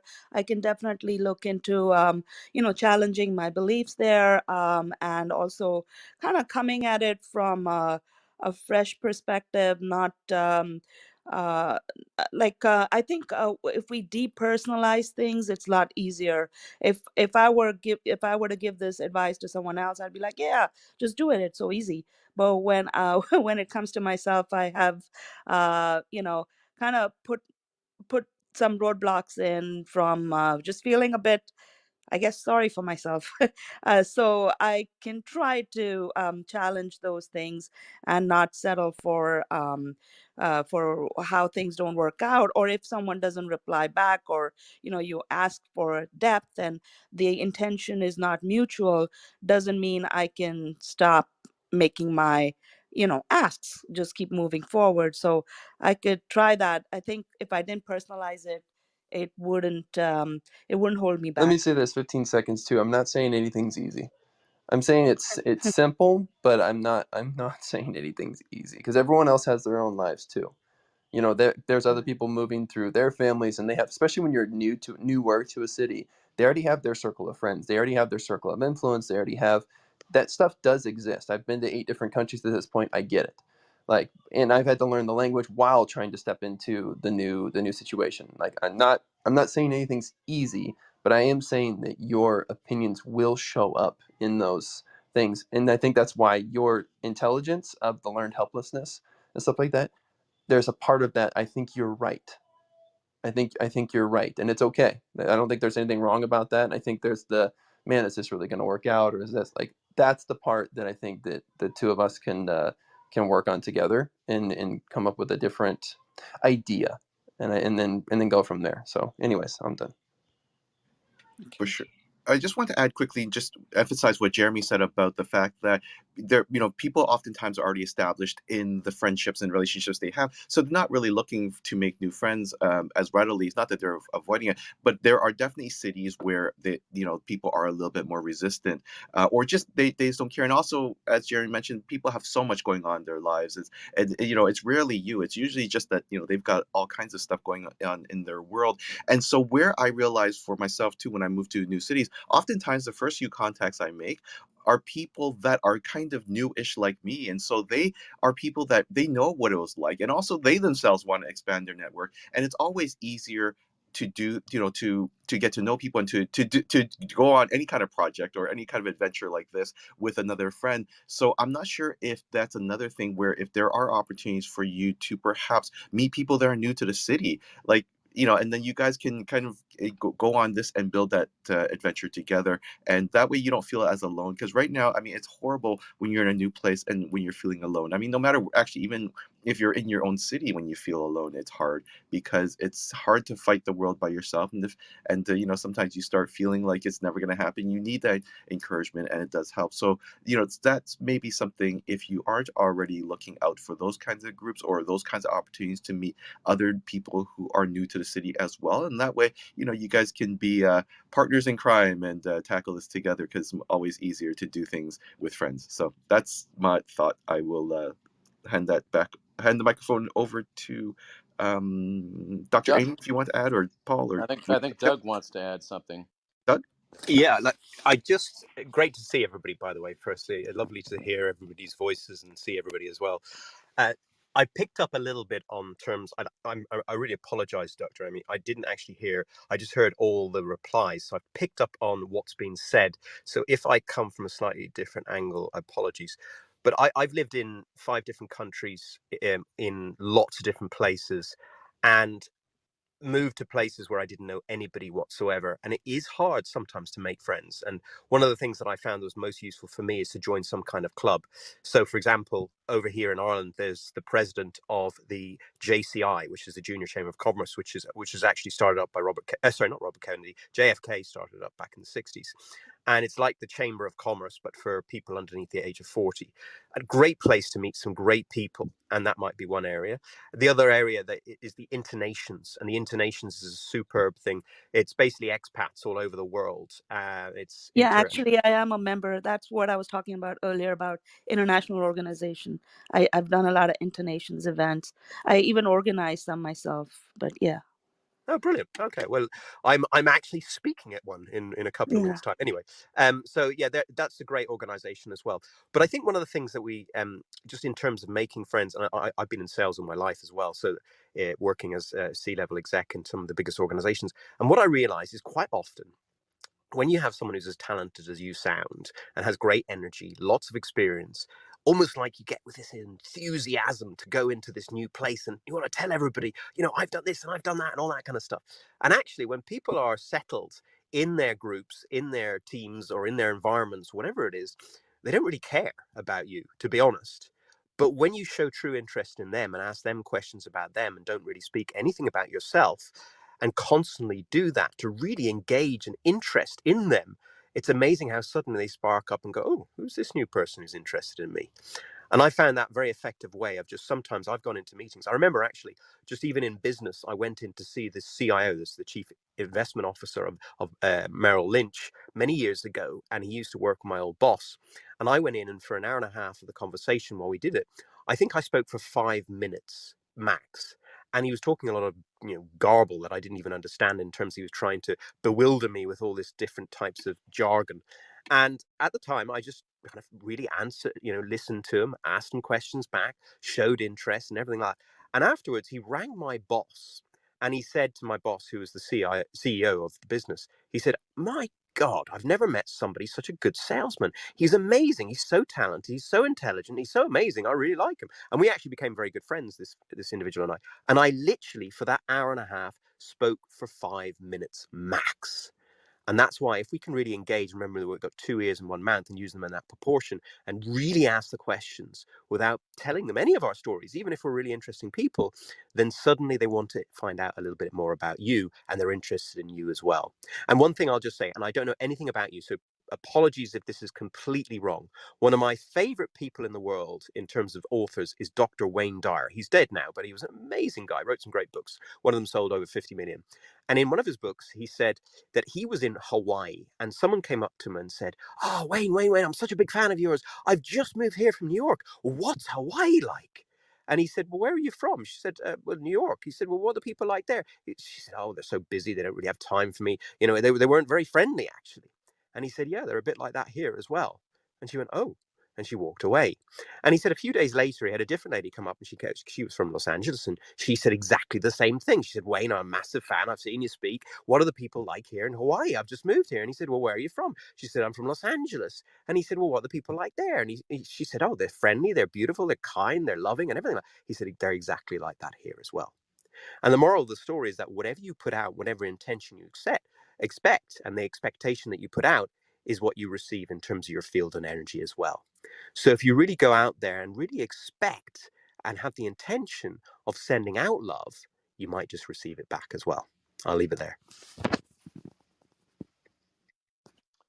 Thank you all. Did that help, Amy? Yes, thank you. Appreciate it. I'll test out some of these things and just just appreciate my city and the people.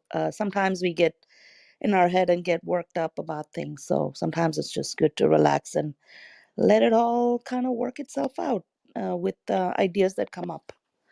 For sure. One quick thing I will add, just because you had mentioned you're on Internations, and that's definitely a great app and platform to use to meet other expats and just other new people to the city, is I believe there's something that every city or area has like an ambassador or someone, I can't remember. Console, yeah, Yeah, I so took one for a little while.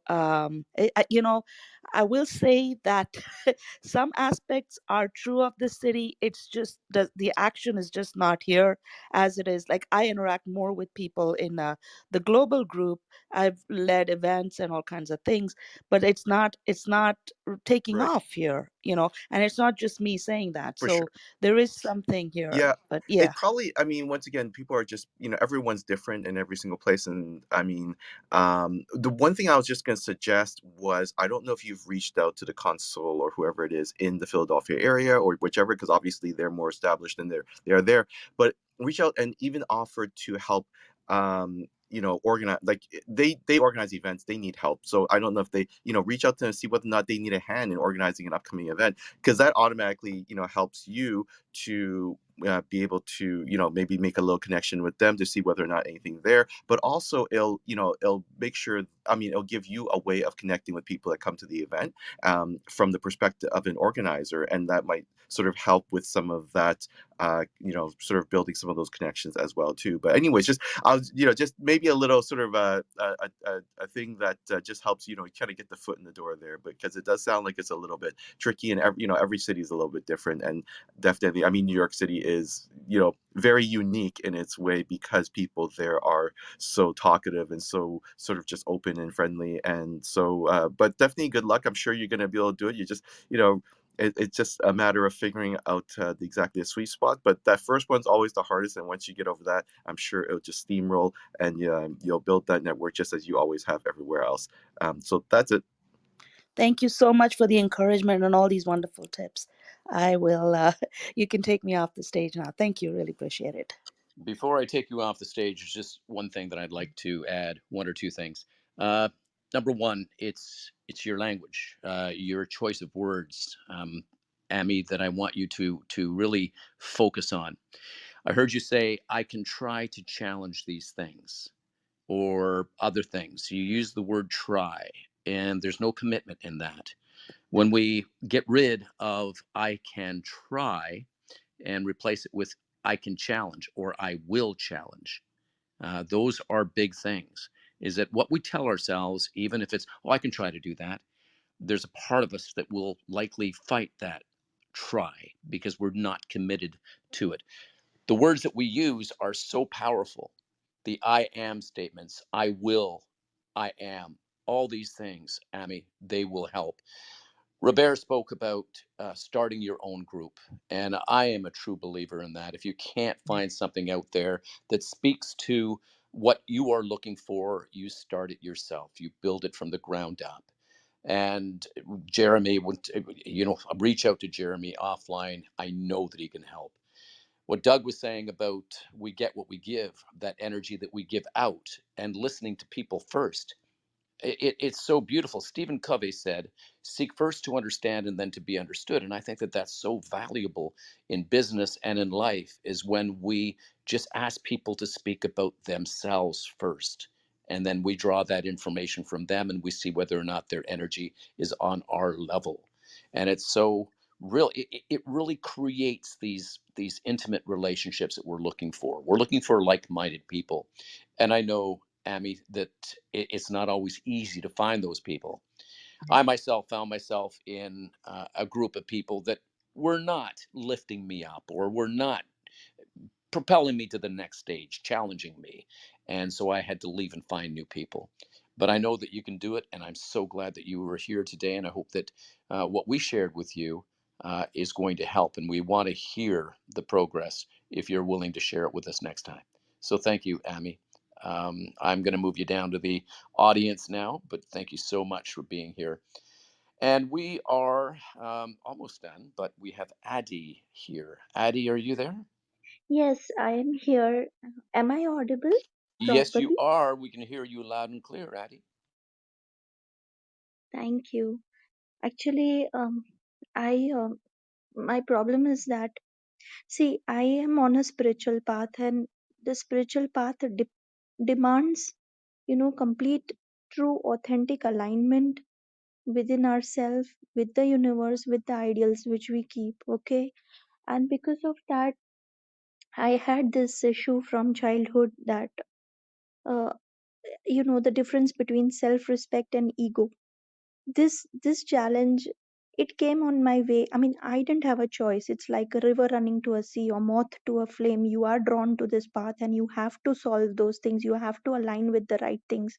So this issue which was there within me, where I didn't know the difference between self-respect and ego, and it's so important on this path to let go of the false ego, because it's only then that you authentically live, right? So I came across a person whom I considered to be my mentor on spiritual path, because the person had a lot of knowledge, and of course the person turned out to be very difficult person for me, because for me all the time my this basic confusion was being challenged, because I always had self doubt on myself, whether I'm acting out of ego or am I acting out of self respect. And each time I would go back, even despite of seeing all the red flags in the person, I would keep going back. Of course, today I realize that that entire exercise of this 1 year, the crying, the hurt, the pain, everything was, now I feel it's worth it, because I really do understand the difference between self respect and ego. But the the problem now is that this person who was a part of the exercise, who was a, you know knowingly unknowingly, the person who was challenging me, and to walk on this path, when I ignored all the red flags, of course, in the end, I was, what I was aiming for is coming to this understanding, also by also parallelly coming to an, not getting bitter about the whole experience, because if I become bitter about the whole experience, then again I lose the, good thing. So to arrive here at this point finally, what has happened now is that to let go of that person. Okay, I have to let go. I had to let go, because the person was there in my life to teach me that thing. But now my problem is, see, I loved that person, right? I accepted that person whole and soul. I kept the person as my mentor, and even though he was the right mentor to bring me to this understanding, it's like if there is a thorn inside your body, it's only another thorn which can get it out, and then you have to throw both the thorns away. You can't keep them. So I know he was the right person to bring me out of my confusion, but he was not the person to be with forever and to continue being with. So ultimately, what I'm coming to is this loss of a person, right? Ultimately, he was a person. It was a life, and I accepted that life in my life as a partner, as a mentor, as some. as somebody whom I crossed every red flag with and yet loved. And so at the end of the day, even though I know the difference between self respect and love, I lose a person, right? And but okay, I know eventually once this wound goes away, once I'm settled, this is very new for me. I will then again be able to interact with everyone, with him also in a very unbiased and unattached way. But whatever was there, that bond, even if it was fake, but that illusion of a relationship, that illusion of togetherness, that's gone, and that will never be again there, because I know that person is not the right person to be as a partner with. But what about the fact that I invested so much and it was a life? You can accept a death of a person, but how can you accept a living person gone? How can a person be alive and henceforth not be in your life intimately or closely or lovingly the way he was before? I don't I don't know how to come out of this. I sometimes feel spiritual path is something. Sometimes I feel, I know it's a path which it calls you. You don't have, it's like a army, it's a war, and you're called and you have to do your duty. You don't have a choice. But sometimes I know that I had prayed for this path, I had asked for it. I feel, why did I even ask for it? Because my eyes are open now. I have to walk this path. I have to take it. It's like bearing my cross and going up there and getting crucified. Anyways, if you can understand and help me with this, I'm in too much pain. That's all I can say. Oh, Addie, we feel your pain, and I'm going to open it up to any one of my moderators who want to start this. Doug, did you want to start on this? Yeah, sure. Addy, firstly, I just want to say thank you for being so vulnerable. I have to say that shows just what an amazing person you are in terms of being able to share that on this platform with all of us. And from my heart to your heart, I just wanted to send you a massive hug and say thank you, because it made me realize and think of my own self, of where I was before, because I had a relationship with a person, again, a spiritual relationship with someone I truly, truly loved. And she was my twin flame. And we were actually together, interestingly enough, for 2 years and 2 months to the day, to the actual day. And I actually met her because I sense you might be from India. The first time I ever laid eyes on her, I was in Dharamshala visiting the Dalai Lama, and I was on top of a hotel called the Divine Himma. And my spiritual teacher introduced the two of us on FaceTime. So I just wanted to say, my heart goes out to you. And one of the things that I've just reasonably recently realized is that I think life has positives and negatives, north and south, female and male, and we have good times and we have bad times.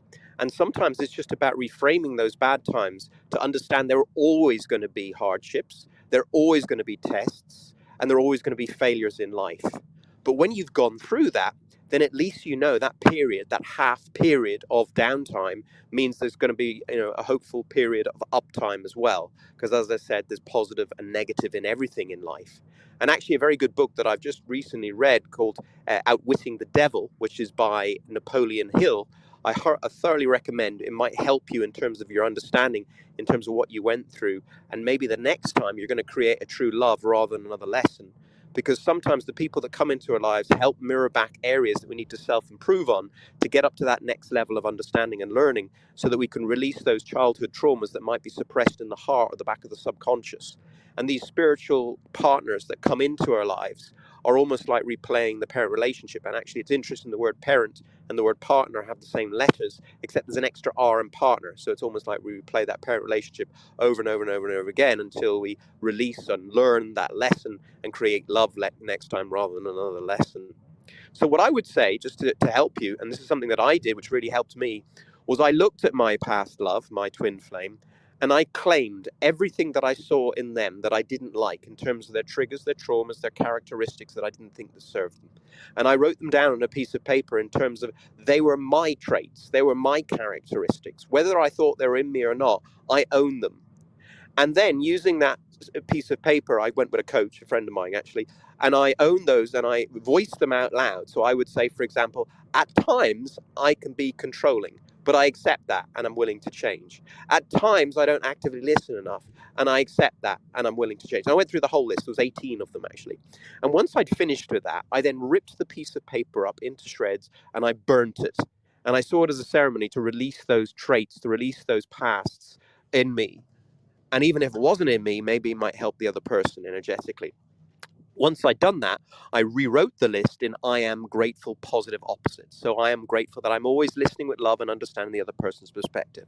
I am grateful that I am, humble, and whatever it might be. And then at that point, then I then said those over and over again, one with a coach, but also then by myself every day for 21 days minimum, 60 days preferably, in order to seed the subconscious and implement neuroplasticity within the brain and create new neural patterns in terms of the way I think. Because I was at another meeting recently with a very top psychologist, and he was saying we have something like, I think it's 68,000 negative thoughts a day. I don't know how he comes up with that. And, 68,000 thoughts a day, and 90% of them are all negative. So it's so important to seed consciously that subconscious, because the subconscious brain makes up 95% of your thoughts and behaviors. So if you can really consciously think positively and write down also all the traits of the person that you want in your next partnership, whether it's in a spiritual partner or a love partner or whatever, write all down their traits. And once you have those traits written down, then you know that you can maybe go and act like them as well. Because if energetically you're acting like those traits, you're going to attract that into your field, because like attracts like in terms of energy. So maybe try that and see if that helps. So get rid of the old traits, create the new traits, and then write down the characteristic traits of what you want in a new person, a partner, a lover, or whatever it might be. And I hope that helps in some way or form. Yes, thank you. Thank you. And we have Jeremy who would like to speak to you as well, Laddie. Adi, so I actually just went through this this year, not once but twice with the same person. Because if you do something the first time and it hurts, you might as well try it a second time and see if it does again. And I think the thing that's helped me the most was, I was talking to a mentor of mine and really understanding the lessons that were there for me and then acting on them. One of them was jealousy. And it was something that I'd always, felt like I needed to have this sense of control. And I remember the part of letting somebody free with not only gratitude, but the okay of whatever's going to happen was so freeing for me, because that was my personal lesson that I needed to learn from that. And being able to talk to the person and be like, I really truly want nothing but happiness for you.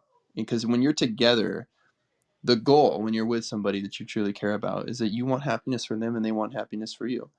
That's part of it. And you're always on the same team with that. And what's interesting is that we're on the same team even when they're not in our life. When they're not in our life, we still want happiness for them. And I told her, I said, I would love, and I pray about the fact that you meet someone awesome, and then this next week, this next month, or this next year, that treats you the way you're supposed to be treated and that cares about you like this. And I was like, I might find it completely ridiculous that two people that care about each other are not going to be in each other's lives. I said, it's one of the dumbest things I think I've ever heard in human history, is that I care about you and you care about me, and we are not going to talk after this. That makes so much sense. All right, everyone, let's make that make sense. And I was basically making jokes about it on the way out the door, because I was just like, it doesn't make sense to me. But what did make sense was the end of, but I do want you to be happy. And I am thankful for these things. And I said them out loud to her directly. I said, I think about basketball differently because of you, because you were the first person who saw me and still understood that I can be a basketball player and be this at the same time. So Adi, there's no linear progression here. When I think it comes to that understanding, that self closure, but the biggest one that I found is that I overcame two of my hardest lessons afterwards with my therapist, and we talked about setting up these ideas in the future for going forward. And it was positive and it was exciting. And I think the one thing that human beings all need, and this for everyone in the room, is growth. And when we're in the moment of sadness, be in the moment of sadness. Feel it out, cry it out, and I'm sure you're going to. And we're all here for you. But when it comes to the future, if we can start to have the excitement about who we're becoming, that's so much more important than who we're going to be with. because that's where it changes our viewpoint on them going forward, because we have a changed viewpoint in our own hearts. You sound like you have such an incredible heart. You sound like you really could care about somebody and really could be there for someone, and that's really special. And I truly hope that you find that in the future. And understand that I just want you to give yourself that time for now to be sad, and understand that that threshold is going to shorten over time. That threshold of our stress that we allow into our lives is going to shorten over time and diminish over time of how quickly we can get back on our feet. It was the same thing for Ami, which as she's going through with her friendship search in her life. It's the same thing with you if as you continue on.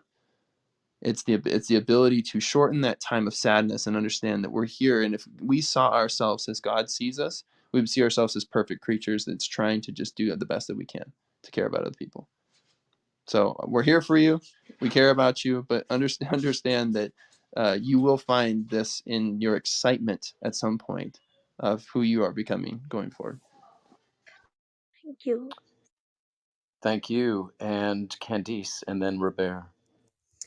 Hi, Addie. I first wanted to start it off by echoing what some of the other mods had said, and thank you so much for the beautiful share today, for being authentic, being genuine, and being vulnerable. And I think most of us can, relate to what you've said. I know I certainly can. I've gone through some of my own, what I would describe as terrible heartache, and I never thought I would ever, be able to overcome it. But as Jeremy says, time really does heal. I wanted to remind you of maybe a saying that you've heard in the past, is that people come into our lives for a reason, a season, or a lifetime. And sometimes when we think that person enters our life, we put them into one of those three categories. But then as time goes on, they actually move into a different category. And so I wonder if you allow yourself the time to think back to that relationship as to, what was the reason potentially you had that relationship, and give yourself permission, to take the space you need for closure. And we can all define what closure means for ourselves. Closure doesn't mean that you have to forget that relationship at all, but what did you get out of that relationship, and how has that helped define for you what you want in your next relationship? And I would love if you could, um, define for yourself, what does having a great love mean, and you give yourself the opportunity to be loved again. And I just again want to close by saying I can completely relate to you. My heart goes out to you, sending you huge virtual hugs, and know that this is a very painful process, but have a lot of confidence that you will be able to work through it. And I hope that the shares today have helped you. Thank you, Candice. Robert? Thank you, Paul. Hello, Adi. Adi, I just have a couple of things I want to add, share. First of all, I think Jeremy was spot on when he basically commended you for the courage to speak up today. I recall when I went at a moment in my, this goes back many years ago, but I suffered a grievous loss, one that I thought I would never recover from. And I recall that what got me through was the love of one person. She was there for me, and she carried me through that very difficult time. That's all I needed, was that the love and support of that one person. If you can find that one person in your life that you can just absolutely open completely with, here you're in a safe space with us, but soon we're going to be closing the room, and then you're going to be back in your own world again. If you have at least one person that you absolutely know with certainty that you can count on, that you can trust, that you can just open yourself up. I think the thing about grief and about loss, and what I had to learn the painful way, was that it's important to explore that grief within us, not to deny it, not to pretend it's not there. And by you coming forward today and sharing, you've you've taken a giant step in that direction. You need to live through that grief. You need to live through that loss, and having that one person there to help you can make all the difference. The only other thing I want to add to that is that remember that the end of something marks the beginning of something else. So the end of this particular relationship, this particular journey with this spiritual mentor advisor that you now have lost, it just means the beginning of a new chapter in your world. So find that one person, look within yourself, know that you are so worthy. You are just, I could tell just from your voice and just from your sincerity that you are one very, very precious treasure of a soul. So I just wish you all the best. With that, Paul, back to you. Thank you. Thank you, Robert, and everyone. It's so true. I've gone through an experience like that recently myself. Still love that person very, very much, and I'm so grateful that I had that time together. And this is what we have to remember: is the gratitude of having that time. And people can change us, and they come into our lives often for different reasons, just like the seasons. There's this great saying that just says they come in for a little bit or a long time, but we have got to be grateful for the time that we did have together. And as Robert said, it is the perhaps the end of a chapter. We don't know. We have no idea what the future holds. None of us do. But we deal with what we have right now, and this may be the end for now, but the beginning of something just beautiful. And I admire the fact that you came up, the courage that you had to share with us. And Addie, I would love you to come back. And Eleni, I'm going to turn it over to you in just a moment. But Addie, thank you so much for that vulnerability, because that's what connects people together. And I have no doubt that something beautiful is about to happen.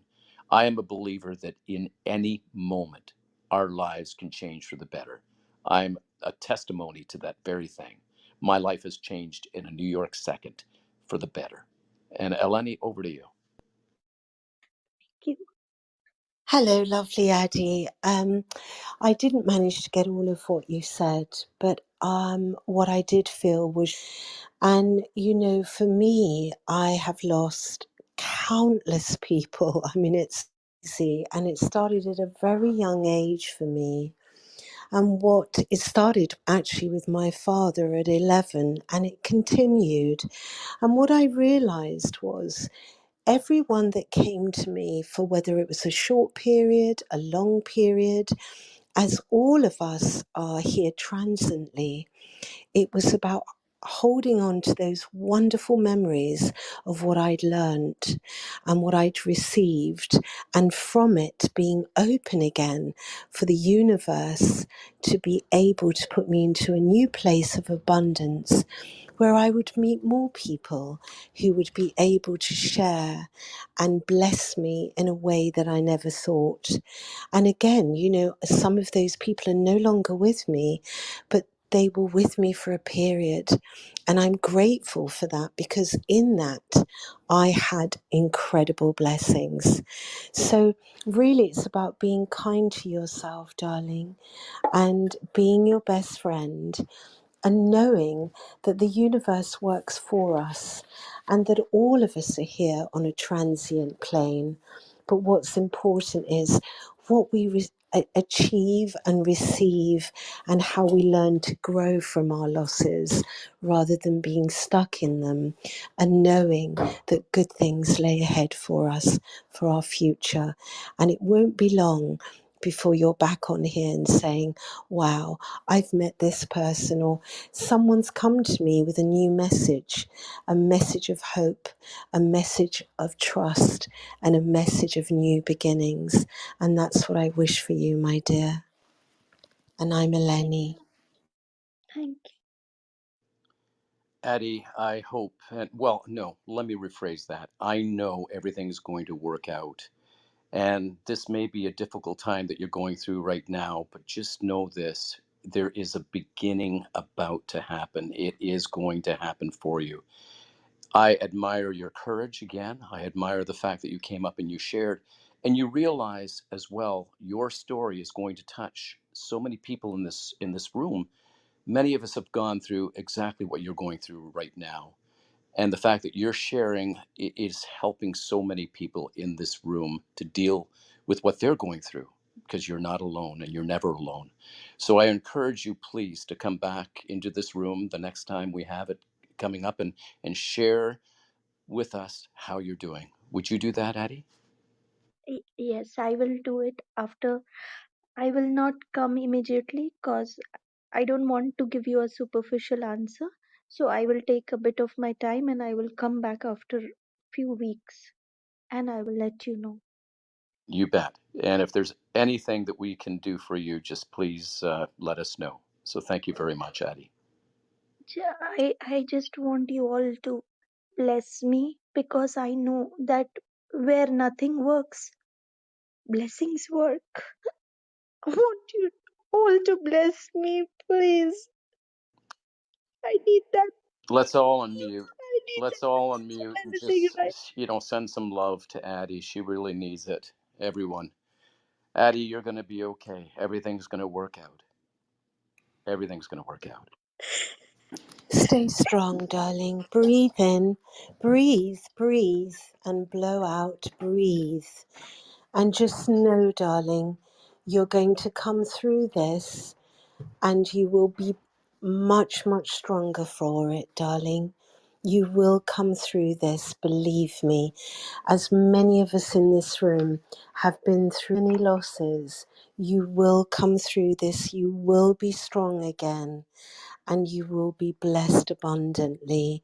Just be kind to yourself, love yourself, and just try and breathe, breathe, breathe so that you can really let it all in and blow it all out again, sweetheart.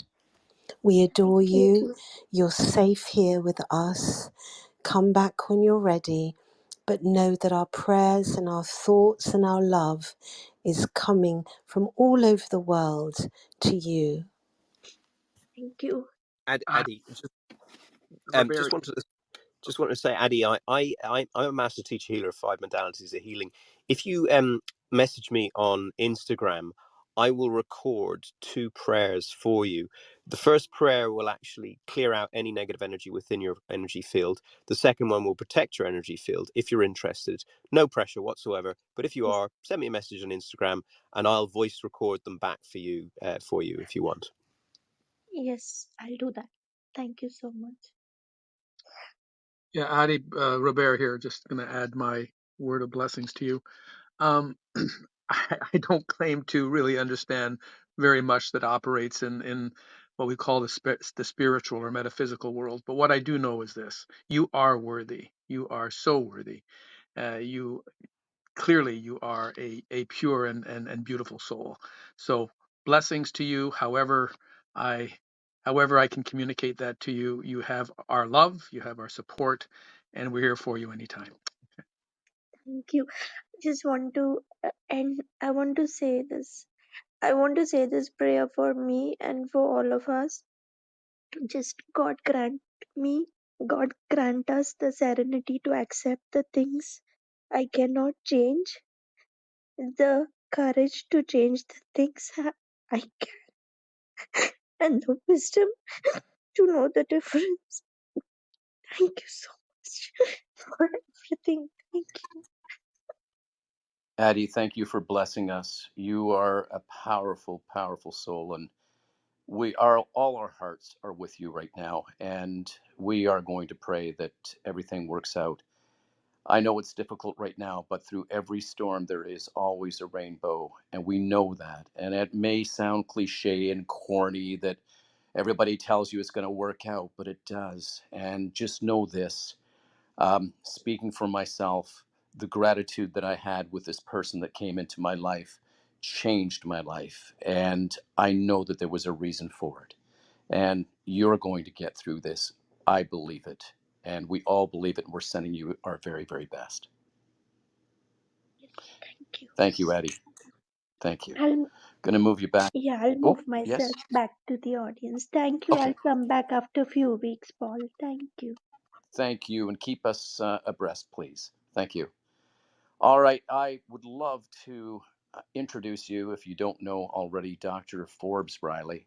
Dr. Forbes Riley has been a powerhouse on this application, and she is just a beautiful human being. Wow, Dr. Forbes, thank you and welcome. Yeah, I wasn't a doctor when I started here 2 years ago. How crazy is that, Paul? I'm hearing the heart and the spirit, and how blessed are we to love on each other. I'm thinking, and I'm a little bit in tears about the many, many, many nights of my life that I was completely alone. whether it was through the death of both of my parents, the murder of a little boy that I raised for 12 years of my life in a senseless act one Sunday morning, walking from a haircut to church. Dexter was minding his own business, and a kid who didn't have a mentor wanted to get into a gang. And those are some pretty lonely nights. So I want to honor our girl for sharing her soul and inviting, literally inviting people like Robert and Doug to reach out and love on her.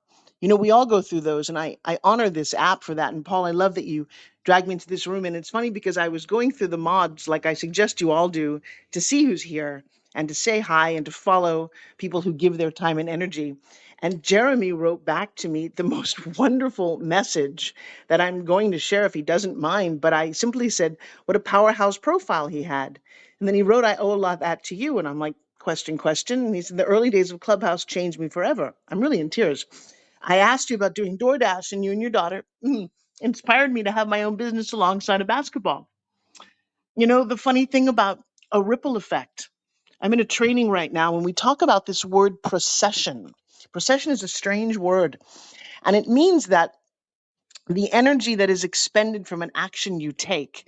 And so when you drop a pebble into the water, the procession outward is in a very symmetrical, logical way that is, you know, you literally drop it at a 90-degree angle from down into the water and it goes outward.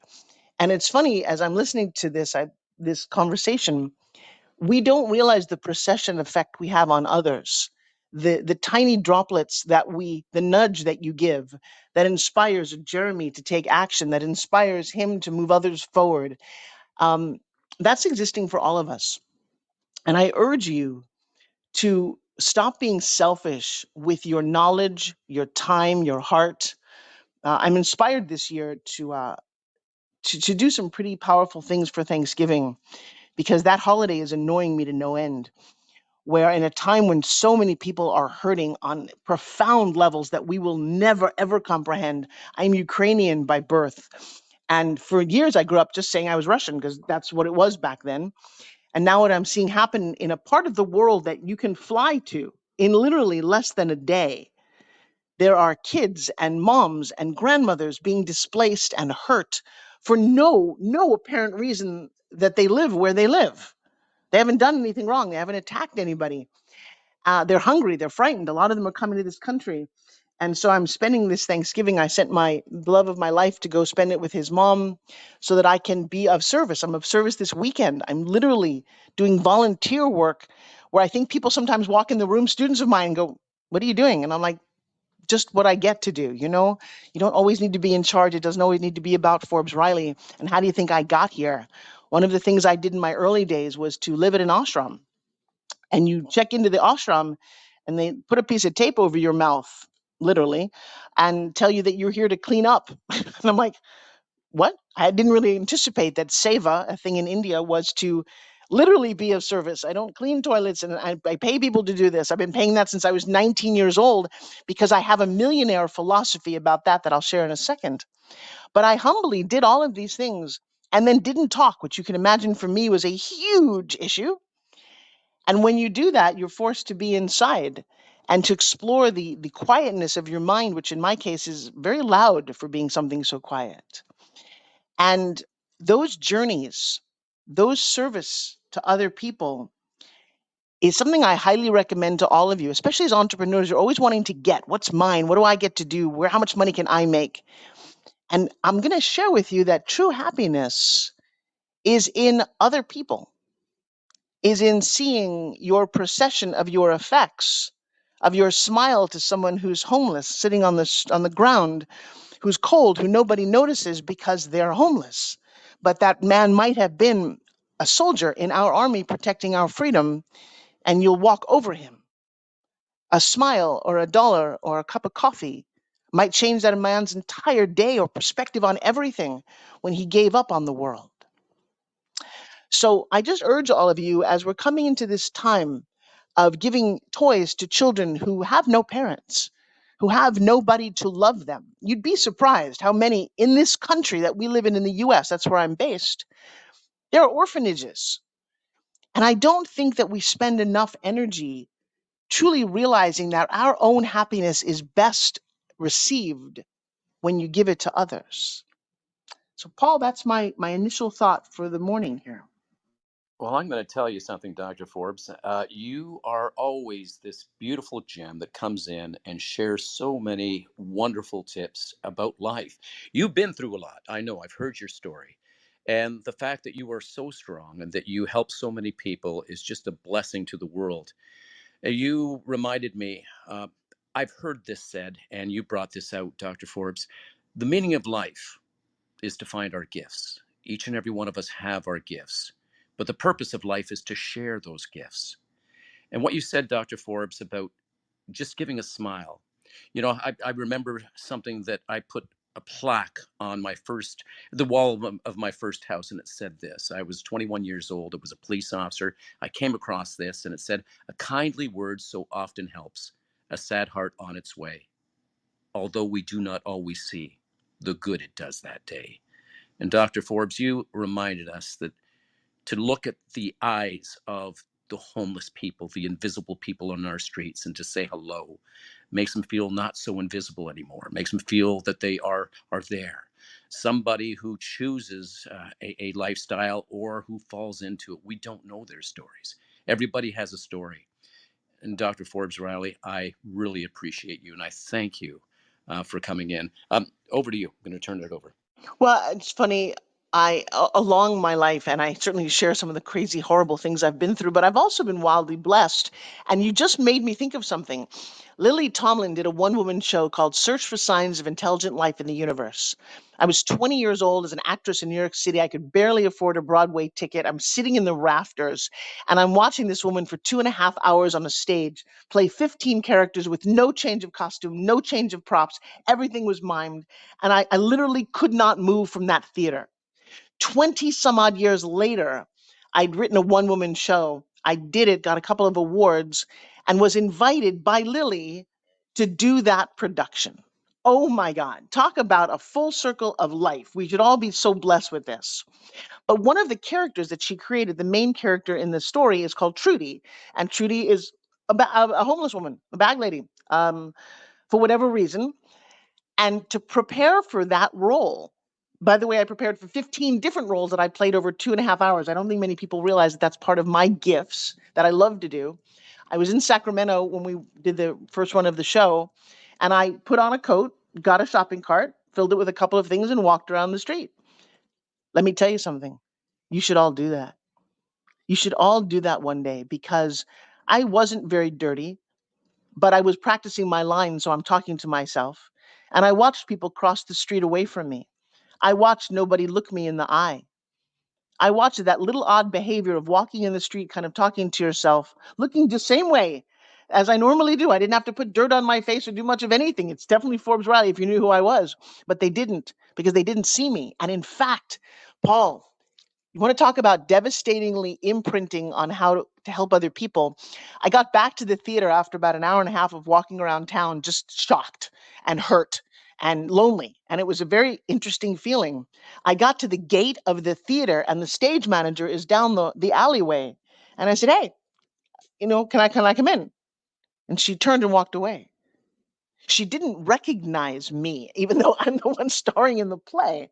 And I thought, what an interesting concept that we don't see people, we see generalities. We decide things about others based on their race, their size, whatever it is. And I'm shocked that a human being who survives on love and nurturing can so quickly turn that away. So I can't believe that I'm called to even talk about this today, Paul. But I hope that it served you guys, and I would love to hang in the room a little bit. And you talk about mental health. It's a fine line between mental health and crazy. And I've got to tell you, I've probably walked both sides of that. I was in a room earlier today, and a woman talked about, she said that she was successful at suicide, but she didn't, knock on wood, complete the act. And that recently she had dealt with some carbon monoxide poisoning. I've never wanted to leave this planet because the story has not yet been told. I watch movies, and no matter how bad the movie gets, there's always some other thing to go through. And I'm going to tell you something. That, and this is to the woman who was going through whatever she's going through. For so many people, it's confusing. I have a friend who jumped into a pond when he was 17 years old and woke up a few days later with no arms and no legs. His name is Pedro. If you want to see him, go to YouTube, type in the word Pedro and the word Spin Gym. It's my fitness product. I watched this man with no arms and no legs use my fitness product with a huge smile on his face. It's worth watching because I don't know that many of us would want to continue that next day.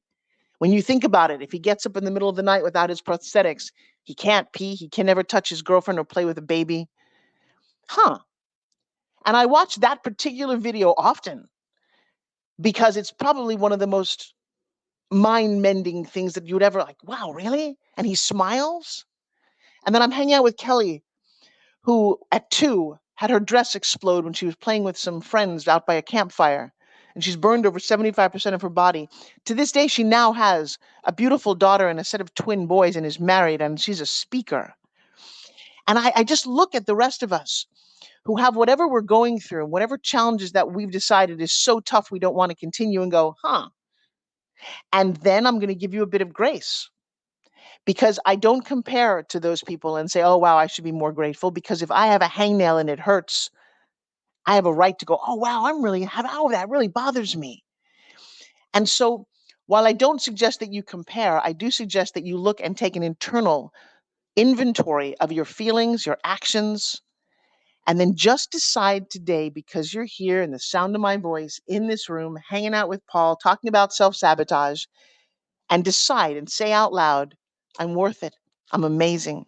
I'm enough. I deserve to be here. And I'm happy. Thank you, Paul. Oh, thank you. That was a master class. And I hope that you will join us next week and every other week that you can possibly share some time. You reminded me of something, and I looked it up. Brene Brown said, we are those people.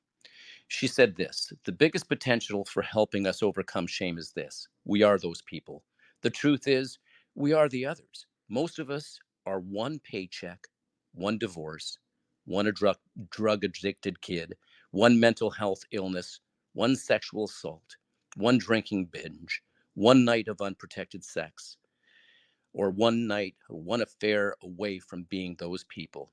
The ones we don't trust, the ones we pity, the ones we don't let our kids play with, the ones bad things happen to, the ones we don't want living next door.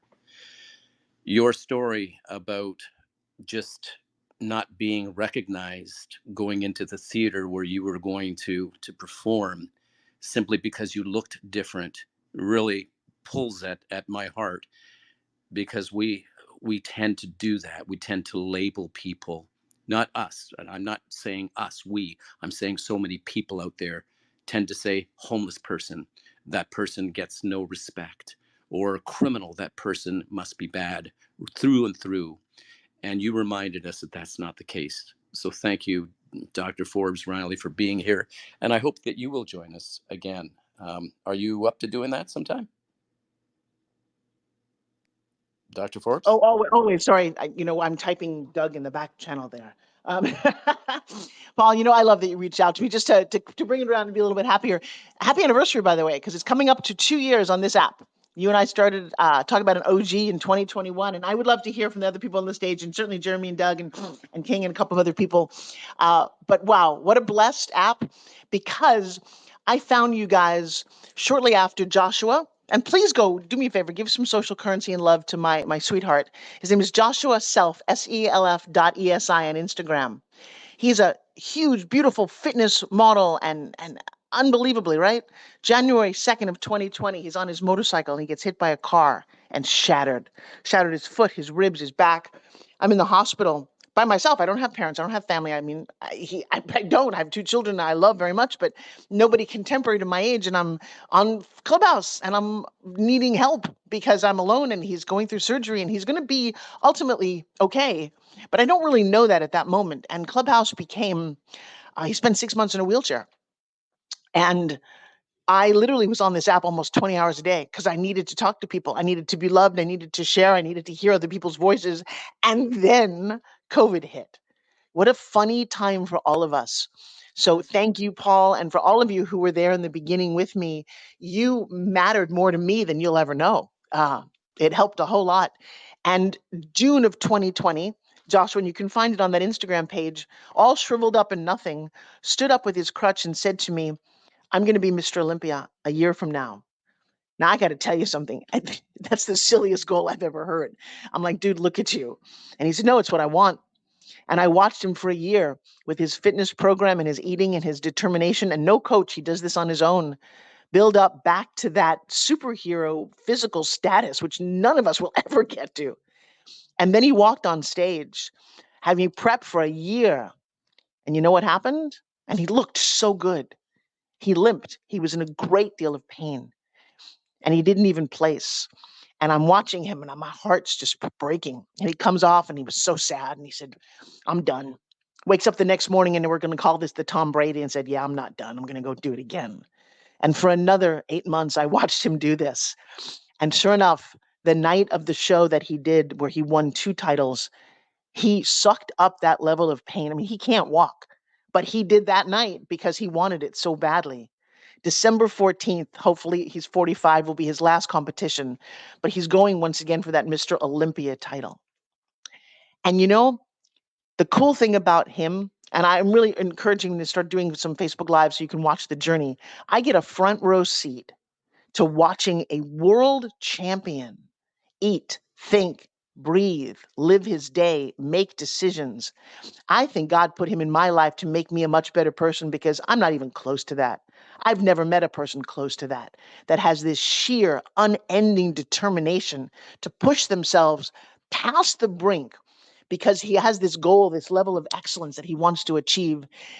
And for no other reason than he just wants it. He's not even very social about it. He doesn't want the accolades. It's never look at me. He hardly ever posts. I'm like, dude, you're doing this. Why? And he's just, because I want to. And I thought, man, if we could infuse other humans with this desire of excellence, not to show off, just because you want to. Anyway, I just would love you to send a little bit of love and cheer to him. And yeah, Paul, thank you. You bet. He's amazing. Jeremy, over to you. Man, that story is awesome.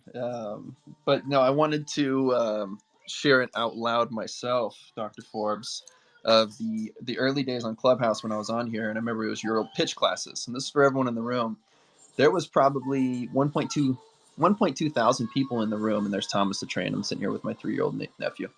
And I remember I'd come up on stage and try to be as early as possible because I wanted to hear what you had to say. And I remember I was like, okay, here I go. All right, I'm Jeremy Burright. For those of you who know me, and I was like working on my pitch. And you said, Jeremy, hold on. I'm going to stop you right there.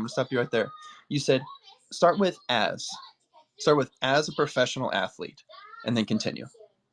And I was like, okay, as a professional athlete, I've been in 8 different countries and it just flowed differently. And I remember just these little moments early on. And then as I finished speaking, you were just like, honey, if you've been in 8 different countries, you've spoken 3 different languages, and my daughter has created a course that was $19 a month that I think it was 20,000 people at that time had signed up for. The fact that you think that there's not enough wisdom inside of you to do DoorDash on a day-to-day basis, you're ridiculous. And I'm standing in my mom's kitchen on an off season, because it was COVID time. Well, COVID time, everyone was in an off season. And I remember I'm standing there just like, she's so right. And the thing that I realized as a coach and everything that I've been able to put into other people is I've now coached probably over 60,000 people on this app, in person, one-on-one. And it's something that is always come so naturally to me because I cannot walk past somebody at a park who is by themselves and not stop and talk to them. It's not possible. I've never, ever not been able to help people in my life. And when I started running rooms on this app, and Doug saw it firsthand, I would have 2,000 people sometimes in my rooms for 8 hours at a time. I had a room when Tiffany Haddish showed up. There was 4,000 people in that room. I just remember all of that. None of that would have happened if I wouldn't have been standing in my kitchen and talking to you, and you would have been, and you gave me so much love, even if you didn't remember who I was at the time. That doesn't matter. remember every time I'd show up, you give me so much love and encouragement, and just be like, "You got this. That's not bad. That was better this time. That was better this time." And it's so cool how my life changed. How I literally charged people $1,400 a month to work with me on the side of playing basketball. To where when we did go into COVID, I was fine financially, and I could actually support myself and help others. It's something that blows my mind, and I just got more confident over and over and over again. If I'm running rooms for 8, sometimes literally like 16 hours straight, because it was just COVID times, helping people, you're not gonna not be confident at that point. And I've always been able to hear people's hearts. I've always been able to hear someone talk and be like, "Yeah, that's what you're saying, but here's what your heart's saying." And so I just have a ton of gratitude for you and for your daughter and for everything that you show up for. And it's so cool that I finally get to tell you this in person. So thank you for being you and for setting the example that you did. Oh, Jeremy, Paul, do me a favor. I want this replay. I'm going to play that on my down moments because I've never heard that, Jeremy. I love that. I love that you've got this beautiful daughter in your life. Let me tell you something. If you raise them right, they are the best things ever. My kids are turning 20 in 4 weeks. They're boy-girl twins. We do teach class on Sunday if you guys want to come. And I can't wait off channel to just honor you and invite you on my radio show. I have a national radio show. So, dude, we're just starting.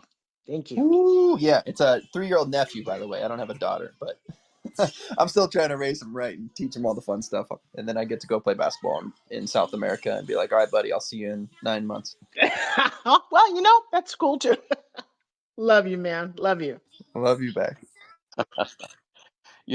I'm going to mirror what Jeremy said about you. Every time I've dropped into your rooms, Dr. Forbes, you have inspired me and you have supported everything. And you are just a powerhouse. I said that when you first dropped into the room, and I invite you to come back anytime you wish, because whenever you do, you share such value, and we so appreciate you. So thank you very, very much for that. Mwah. All right. So we've come to the end of the day, everyone. We're going to close off the room in just a few moments, but I want to thank each and every one of the moderators who were here and who are here. Thank you for giving your time and your energy and your beautiful words to everyone who's been here, to everyone who has spoken, to all of you who have shared your message. Your shares have touched the lives of other people. We don't always recognize that what we're going through is exactly what somebody else is going through. And when you open your mouth and speak your truth and show your vulnerability, you don't realize at times that you are actually helping someone else who is struggling with the same things. We are more similar than we are different. And when you share that, somebody here needed to hear that. And we appreciate you so very much. And to everyone else who has been in this room, who has given their non-refundable gift of your time, I thank you for being here as well. We're going to be back next Saturday to do the same thing.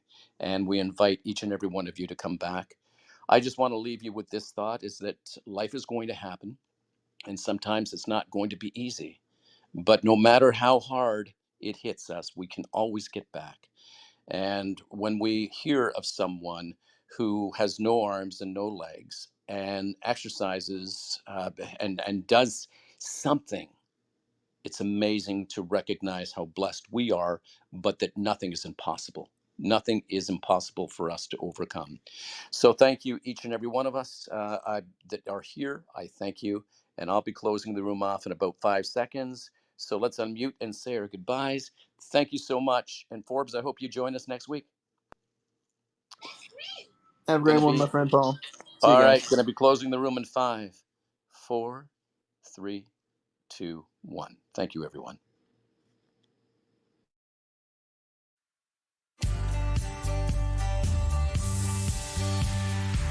Thanks for listening. Tune in next week for another insightful episode. If you haven't already, hit the subscribe button and leave your comments. For more information, check out our website at www.inspireus.ca. Remember, it's not what happens to us that matters most. It's how we respond to what happens to us that does. Stay strong and resilient.